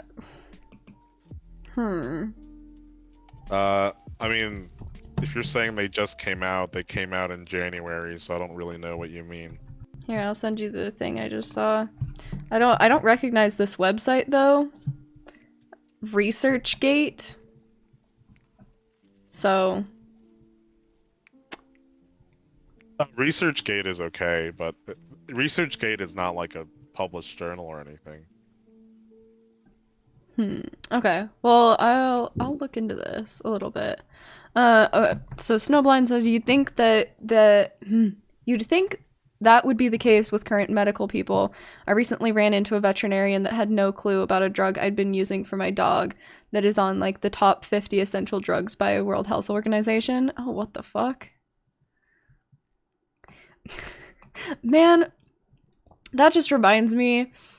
I recently, well, not recently, it's been like almost a year now, but the Chairman, my cat, when we adopted him, like, he was just a stray cat, and so we took him into the vet, and the vet told me that he was fixed, but the lab assistant, like the veterinarian's assistant, told me he wasn't.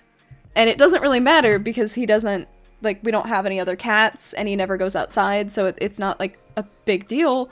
But like the vet was like, oh no, he's been fixed, and then the nurse or assistant or whatever literally like looked at me and was like shook her head, was like, no. It's really weird. That just really sketched me out. I don't know how much I trust that vet anymore. Oh no. And like also saying, I looked up, there was a plant that Chairman had eaten, and yes, his name is Chairman Meow. Chairman Meow.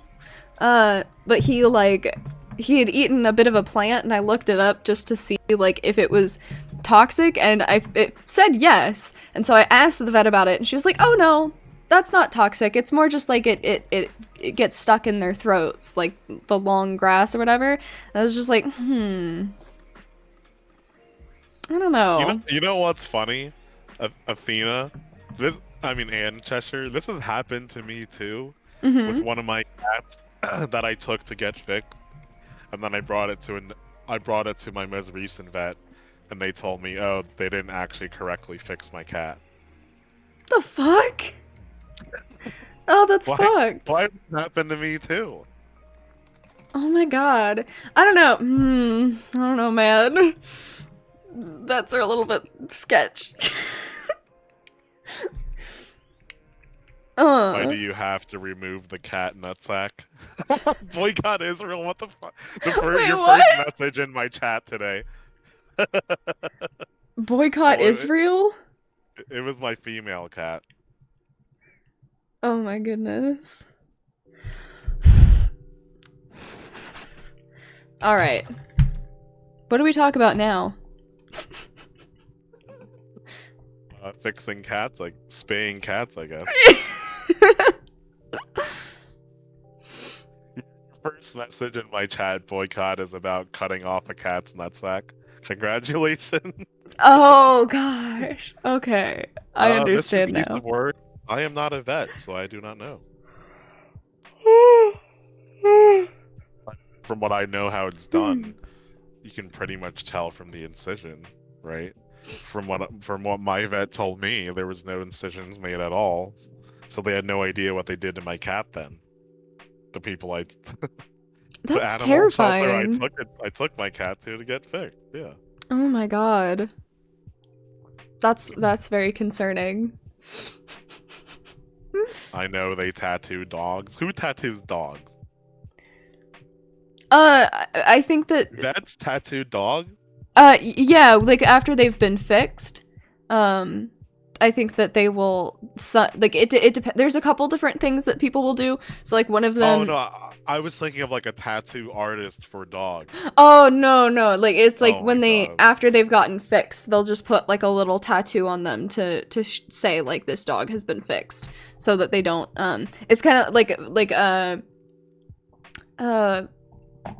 animal people that, like, go out and they'll go and, like, catch stray cats and then take them back and, like, give them a little bit of medical treatment and fix them so that they don't keep having stray kittens.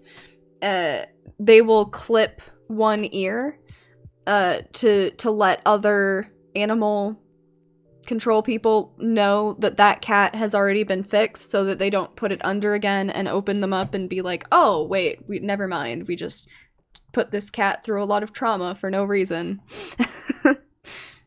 Yeah, I was gonna say, like, tattooing dogs is sort of animal abuse. Yeah, If, like, you are actually taking dogs to get tattooed. Oh, I think I would not be surprised if that's a thing you can do. I think it's awful. I don't know. It's kind of like, I don't understand, like the people that will like do piercings on babies, like pierce babies' ears and stuff. Yeah, you know, it's yeah. like, I just think that's so wrong. Like, don't do that. When I was doing rounds in gynecology, I saw someone get their baby's belly button pierced. Oh my god. Yeah, that's child abuse. That's awful. What the fuck? I don't know. I just can't imagine doing anything to your child, any sort of, like, body modification to your child If you do, without you have their to get consent. your child. Yeah. Like, I don't know. That's messed up, man. You know what else messed up? Declawing cats. Oh yeah, where they'll permanently declaw them, right? Yeah, like surgically declaw cats. I just think that's awful. I feel bad enough trimming, like, Jaeger's paw nails. Oh, Like that's fine. I do that too. well, yeah, like it's good for them, right? Because if their nails get too long, like it can cause damage to their feet. But I mean, I just mean like I feel bad already doing that because it's like so traumatic for them that like I can't imagine like if you just took away a cat's claws altogether, you know? Like how awful that must feel for them. Well, it's one of their organs, from what I understand, and also it leads to more behavioral problems and physical problems later on too. Well, I mean, they're supposed to be able to like they need their claws for climbing and stuff, and even if it's an indoor cat, like they're gonna miss that, you know? Or like they use their claws for like the kneading thing that they do, or like scratching at the cat post. Like it's cathartic for them. Yeah. Yeah, we need to ban. We need to make declawing illegal, amongst other things, right? I know for our dogs, they like do surgeries to shorten their tails for some people. I hate that. Yeah, I know they do that for cats too. Really? Yeah, Oh, okay. I've heard of that where they'll clip the tails. It's just awful. Don't do that unless it's like medically necessary for the health of your dog or cat. Just don't. Which I don't think it ever would be. I mean, maybe if they got like a really bad injury, right? Like that's the Yeah. only thing I can Oh, think of. yeah. If it's like severely broken, Infected, yeah. you know, there's fair enough. literally nothing you could do. Like the way you'd have to amputate a person's foot, like right? That's the only time in which Yeah. I would see that being acceptable. Well, yeah. Here's the correct analogy: declawing cats is like cutting off your fingers to the first knuckle. Yeah. No, really. Aquitas, or a tumor. Yeah, but I've never heard of tail tumors. But I'm not a vet, so I don't know. I mean, I guess it's probably possible, right? You could grow a tumor pretty much anywhere. True. Okay, so Mental States of America has clarified their statement. The Corman-Drosten papers are a building block on which the perception of the corona pandemic is built. It has been recently scrutinized by experts in the field, among which Nobel Prize winners, designers of PRC. I don't know what PRC tests means, but PCR. Yeah. oh yeah, PCR. Thank you. Tests and people like the vice resident of P. Fizzer, the retraction of the papers means that currently PCR tests cannot be used for second or third wave infection detection and are not a solid base to test vaccines on. So once again, mental states. Corman, Drosten have released probably hundreds of papers at this point. So if you're making claims like these, you have to talk about specific papers. And furthermore, what I've understood, none of these papers have been retracted, and I'm literally looking at them right now. So you can't say they're being retracted because they're not, because as I'm speaking, I am looking at them. And furthermore, many hundreds of other institutions have validated RT-PCR tests besides Corman-Drosten. So yeah, I'm not really sure. I mean, I'm happy to review the videos that are in Dutch. I know people that can translate it for me. But in terms of claiming that now it means it's not a solid basis to test vaccines using PCR. Here, let's do some research I would not on say it. that is true. Retraction. I don't know why the fuck it's not pulling up the right window. Why do you do this to me, Google? Oh, because I'm in the wrong window. That's why. It's my fault, not Google's. I'm sorry. Look at me horribly abusing poor Google.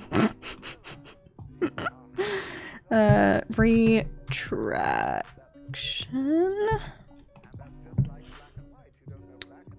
Someone sent a letter ordering them to retract it. That's all. There's no retraction being done, though. But once again, I can pull up hundreds of papers of other people, you know, verifying RT-PCR is accurate for detection of COVID. So, furthermore, this call for retraction, it's simply just a letter to the editor. I'm looking through it right now. You know, so until it's actually retracted, I wouldn't really say that that means the RT-PCR test is invalid.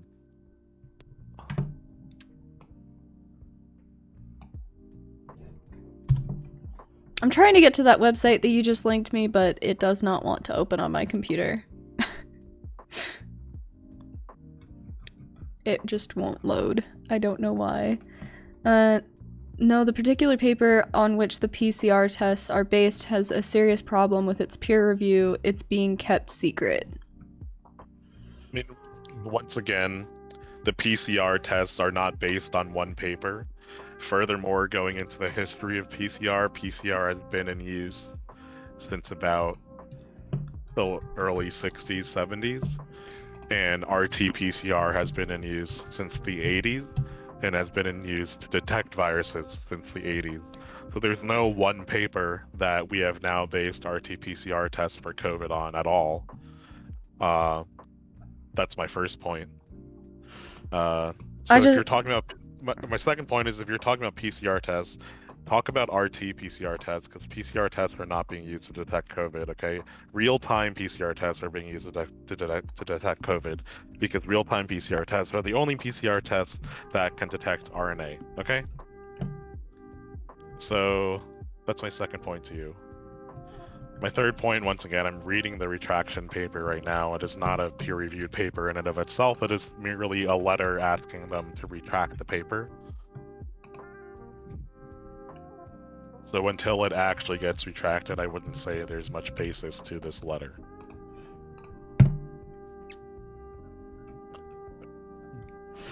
In the publication entitled Detection of 2019 Novel Coronavirus by Real-Time RT-PCR, the authors present a diagnosis which they claim... Furthermore, by the way, his study was published in Nature, which has probably a way more extensive review process than 10 people writing a letter to retract the paper. Okay.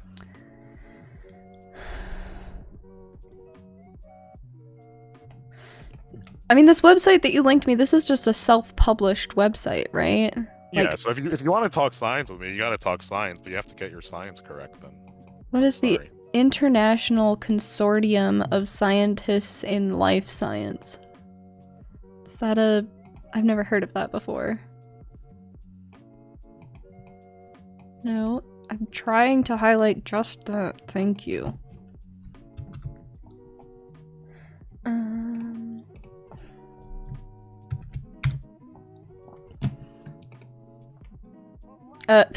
Okay, so the first link that comes up just takes us back to that. ILSI.org.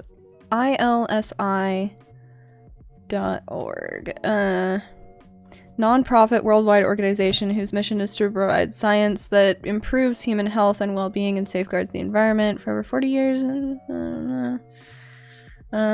Scientific integrity is essential to developing sound science. And the paper also, it was not just published in Your Surveillance, it was literally published in Nature as well. And I would bet my life on Nature. It's one of the most verified scientific journals in existence.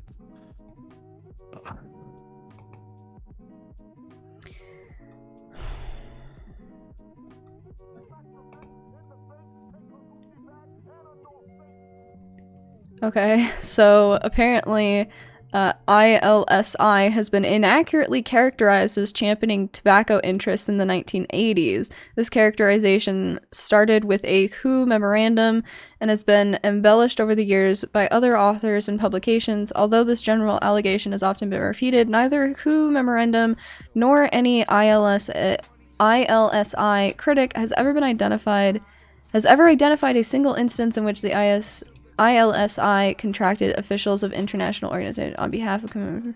Okay, so apparently they've been accused of, like, working with tobacco companies. Memorandum Okay, so there you fucking go then. criticize ILSI because internal tobacco company documents obtained in litigation against those companies suggested that tobacco companies were interested in ILSI's work, including a study on the dangers of smoke inhalation. However, no studies founded by ILSI cast doubt on the dangers of smoking, as been alleged by some writers.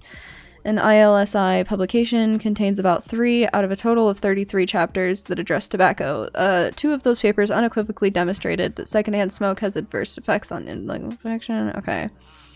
And that epidemiological data showed a statistically significant increase in lung cancer risk of about 40% for non-smokers who are married to smokers. Okay.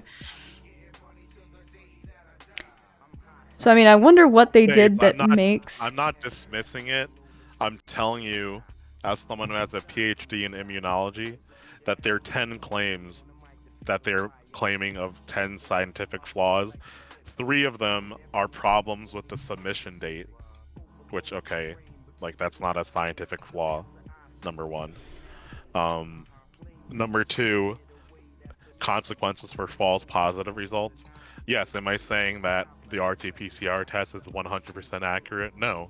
So yeah, of course there are false positive results, but it has been shown to be the most highly accurate to 95% surety of all the tests out there right now. So considering we don't have anything better than 90 to 95%, I'm sorry, but I will stick with the RT-PCR test, especially since anecdotally, you know, I've seen it to be highly accurate. Number 3, in terms of problems with the primers, I'm reading the paper right now on Nature, and the primers seem to be very well designed as someone who has done RT-PCR probably millions of times in my life. Okay, so like, you know, you can show me the video and I can watch it, but I don't really see any scientific flaws in the letter that they're highlighting. Do you have my chat pulled up? Yeah. Okay, he just threw a link to the video, or they just threw a link to the video. But there's no subtitles, so I can't watch it. Oh, well, I'll have someone translate it then. I know. Got any Dutch speakers up in here? I know we got a Romanian. Anyone else? I mean, once again, if you have a problem with a major scientific paper, highlighting your problems on YouTube does not really give you much credibility.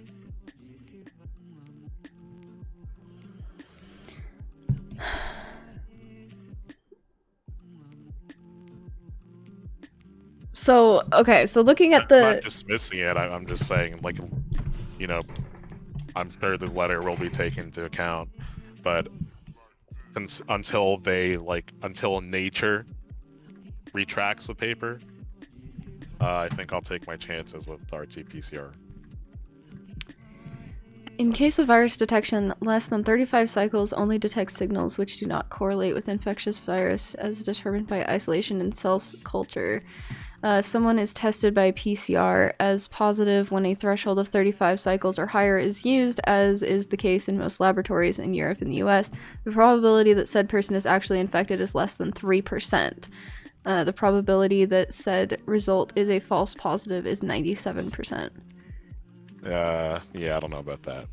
So what is the... Especially there's no sources to any of these statistics. 25 to 30 cycles. Where does that come from? Reviewed in 3? Are there citations down here or something? Oh my god, this is... Okay, 3? Nope. 3? Positive cells... Is that this? Link in the new tab. Now, is there suspectable fraud or bad science in the rapid test? Yeah. So the ones that they're referring to, the PCR test, though, is that the longer test, the one that... Yeah. Once again, the fact that they're calling it PCR already completely demolishes their scientific credibility, since any basic fucking undergrad would know that PCR cannot be used to detect coronavirus. It's RT-PCR, right? So I don't know. I mean, I don't mean to be dismissive. I will keep an open mind and say that until it gets retracted by nature, I will take my chances.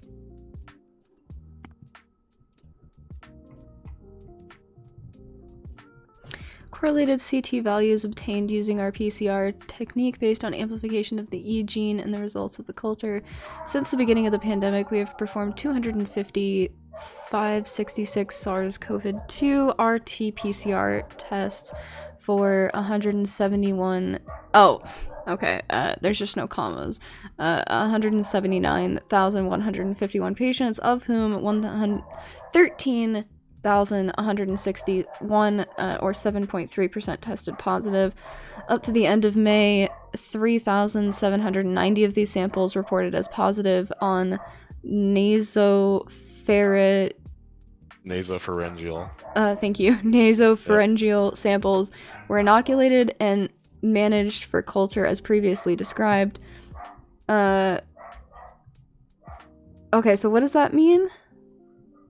Inoculated and managed for culture as previously described. What? Let's see. What's that source? The paper you're looking at is a little blurry on your channel, so I can't Here. I can link it to really you. follow. Here. This. It's one of the, I think it's one of the it's one of the sources from this This letter. Yeah. So, could be obtained after the first inoculation or up to 2 blind subcultures. The correlation between the scanner values and the positivity of the culture allows us to observe that the image obtained with 10 times more isolates than our preliminary work does not change significantly. It can be observed that up to 70% of patients remain positive in culture, and that at CT. Okay, wait. So is the CT values? Is that the cycles that the person was talking about? Can you link me the paper? Yeah. Did you get it? My bad. I didn't know you PM'd it to me. Oh, sorry. Okay.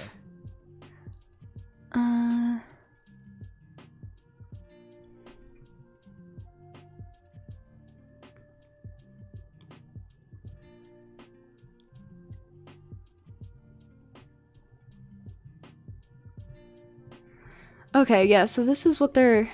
CT values are just cycle times for the process of performing this test. So what is the cycle time?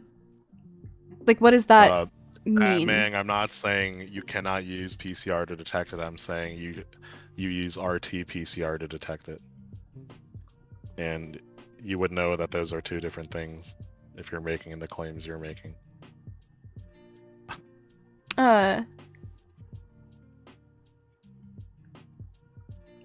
The RT-PCR test cannot detect living viruses? That's what Mental States of America just said. I mean, in order to get the RNA to do the test, right, you kill the virus. But if there's no viral RNA, then that means you don't have the virus, right? So okay, that claim is just a bit irrelevant. So the RT-PCR is specific to the RNA viruses. Exactly. Right. Okay. Because PCR is used to detect DNA. Is used to amplify DNA. Okay. So sorry, trying to understand how these tests work then, at least very simplistically, would be that they have you test for the... So they make things called primers that bind to sequences that you're looking for. So then when you do these tests, right, if those sequences exist, the primers will bind to it, and then when you amplify the genetic material, you'll see a high amount of amplification. If the genetic material that binds to the primers you have is there, basically. That's like as simplest as I can go for that. Okay, sorry, I was looking at the chat. Batmang is trying to clarify what they said before, I think. PCR testing can still be used to find indication of viruses. So tell me how for an RNA virus you're going to use PCR, which detects DNA, to find an indication of viruses, huh?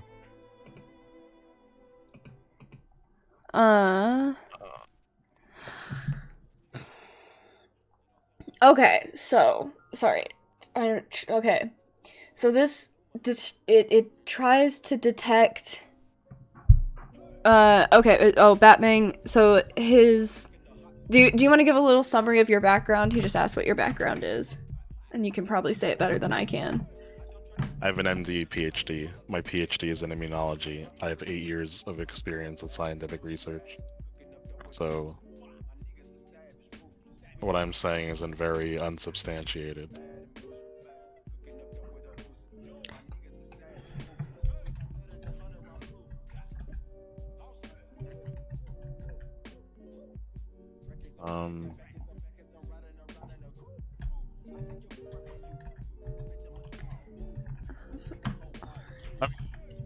You linked. I don't really understand how that's used as evidence that the RT-PCR test is bogus. The one that I just linked to you? Yeah. Well, so what it's okay. It's just saying, hey, we need to test this more and understand this better.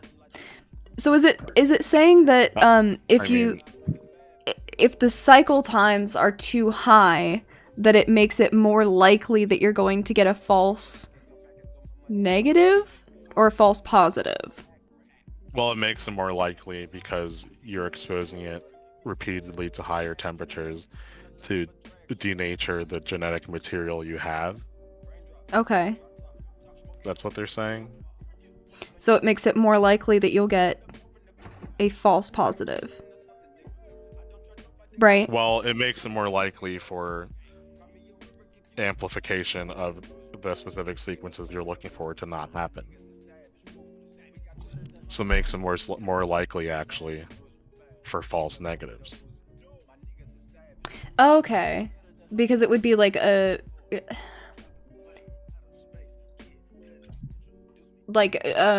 almost not quite, but like diluting the test almost. Not really, just increasing the chance that the PCR you're doing won't work, basically. Okay. Yeah.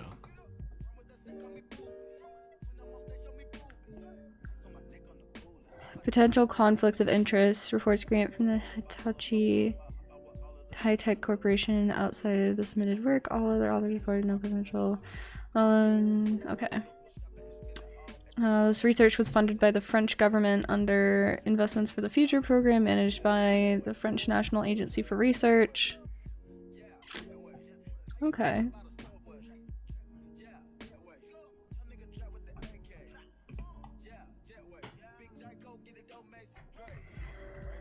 It says they experience. This paper is just experimenting with different cycle values and saying, hey, this is what we found by experimenting with these values.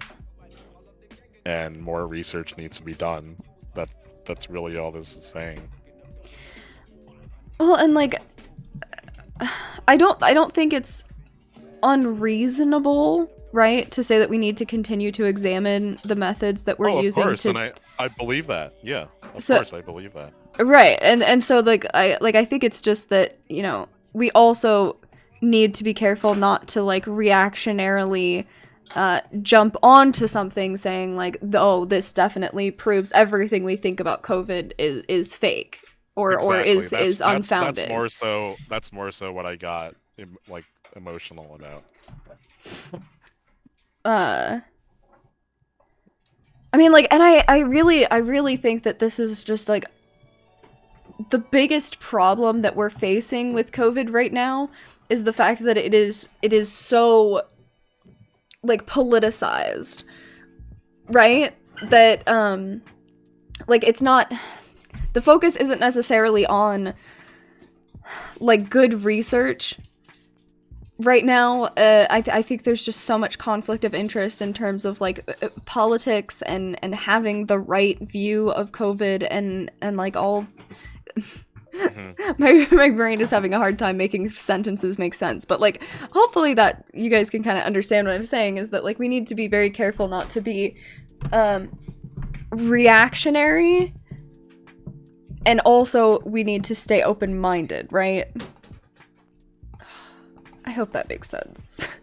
Oh, someone in my chat read more into this this collection of scientists, and they said everything I'm reading and looking into this reads like a collection of scientists that just wants the lockdown to end.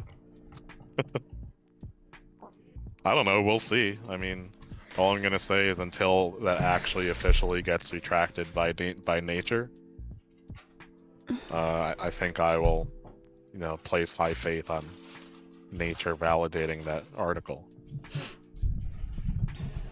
You know. It's oh my god, that just reminds me, speaking of lockdowns, people wanting lockdowns to end, have you heard that Elon Musk has been pushing for the lockdowns to end? Elon Musk just says so much random shit all the time.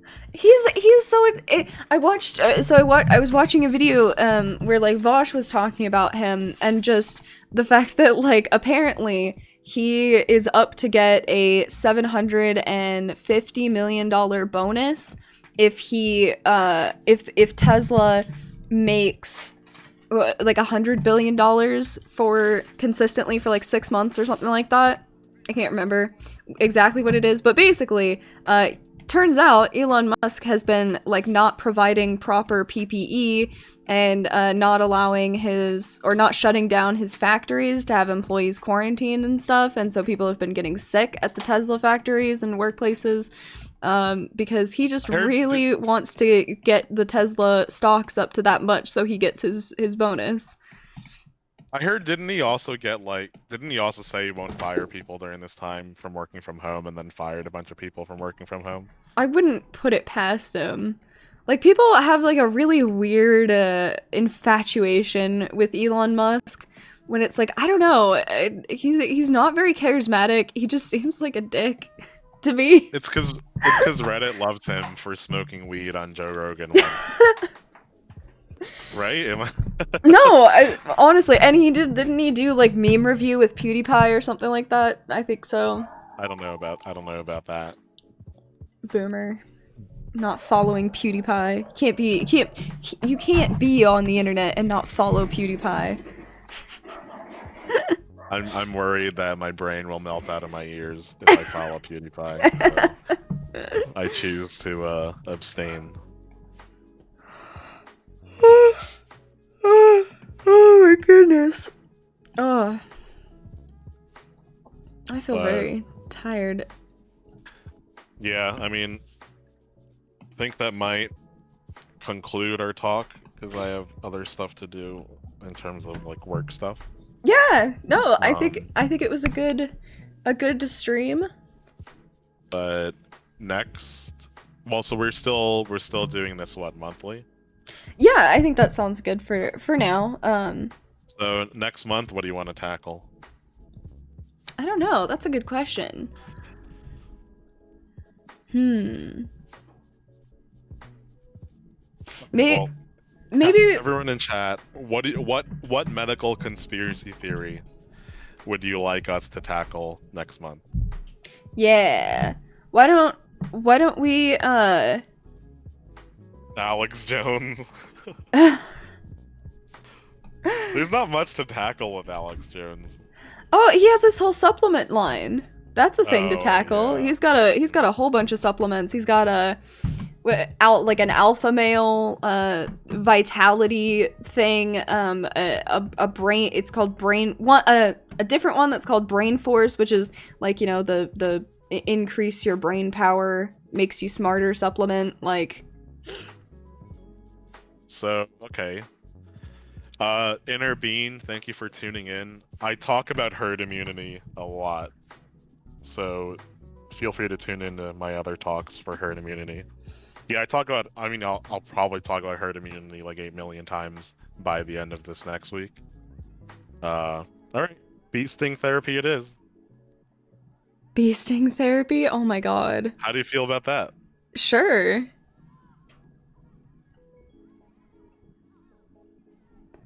Alright, well, stay tuned in January. Right, we will be talking about bee sting therapy, and stay tuned for our YouTube video that's coming out. Yeah. Probably in the next few weeks, talking about bad science and Yeah. introducing bad science. I'm really hoping that we can get the research stuff part of it done like this week and start working on the production in the next week after that. I think that would be. Yeah, I'm down for that. Hell yeah. And yeah, just for the rest of the day, you know, I'll hang out in my chat and stuff. I'll hang out in my Discord if anyone wants to hang out, but I have a lot of work stuff to do. I have a lot of house stuff to do. So I will tomorrow I will be on with Demon Mama. Ooh, fun.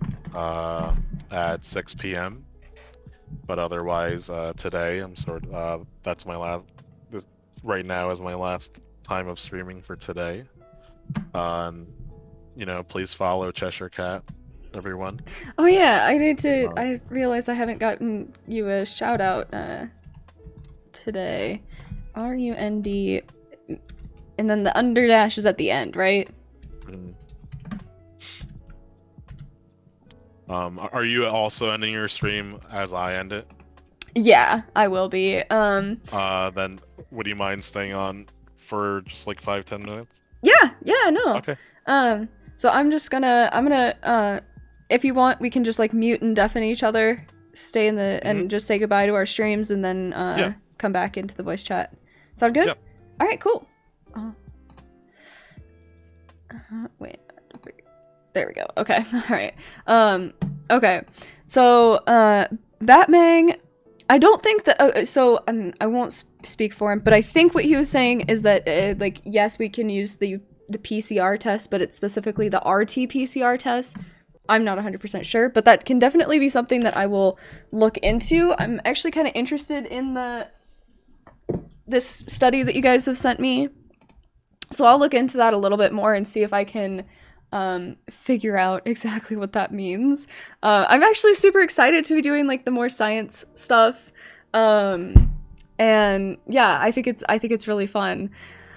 Thank you guys for watching. I'm really sorry that I haven't been streaming very much lately. I have a lot of stuff going on in my personal life, quite a few different stressful things. I got brought back to work, and there's a lot of stuff going on there, and like some other things. So we can do it without RT-PCR as well. Okay, well I'll look into it. I think that's actually a really interesting topic. Like I don't know. I just have like I've been having a lot of fun reading papers and stuff. Like it's really weird. It's a weird thing to enjoy doing, especially when like I barely understand a lot of it, but I'm learning.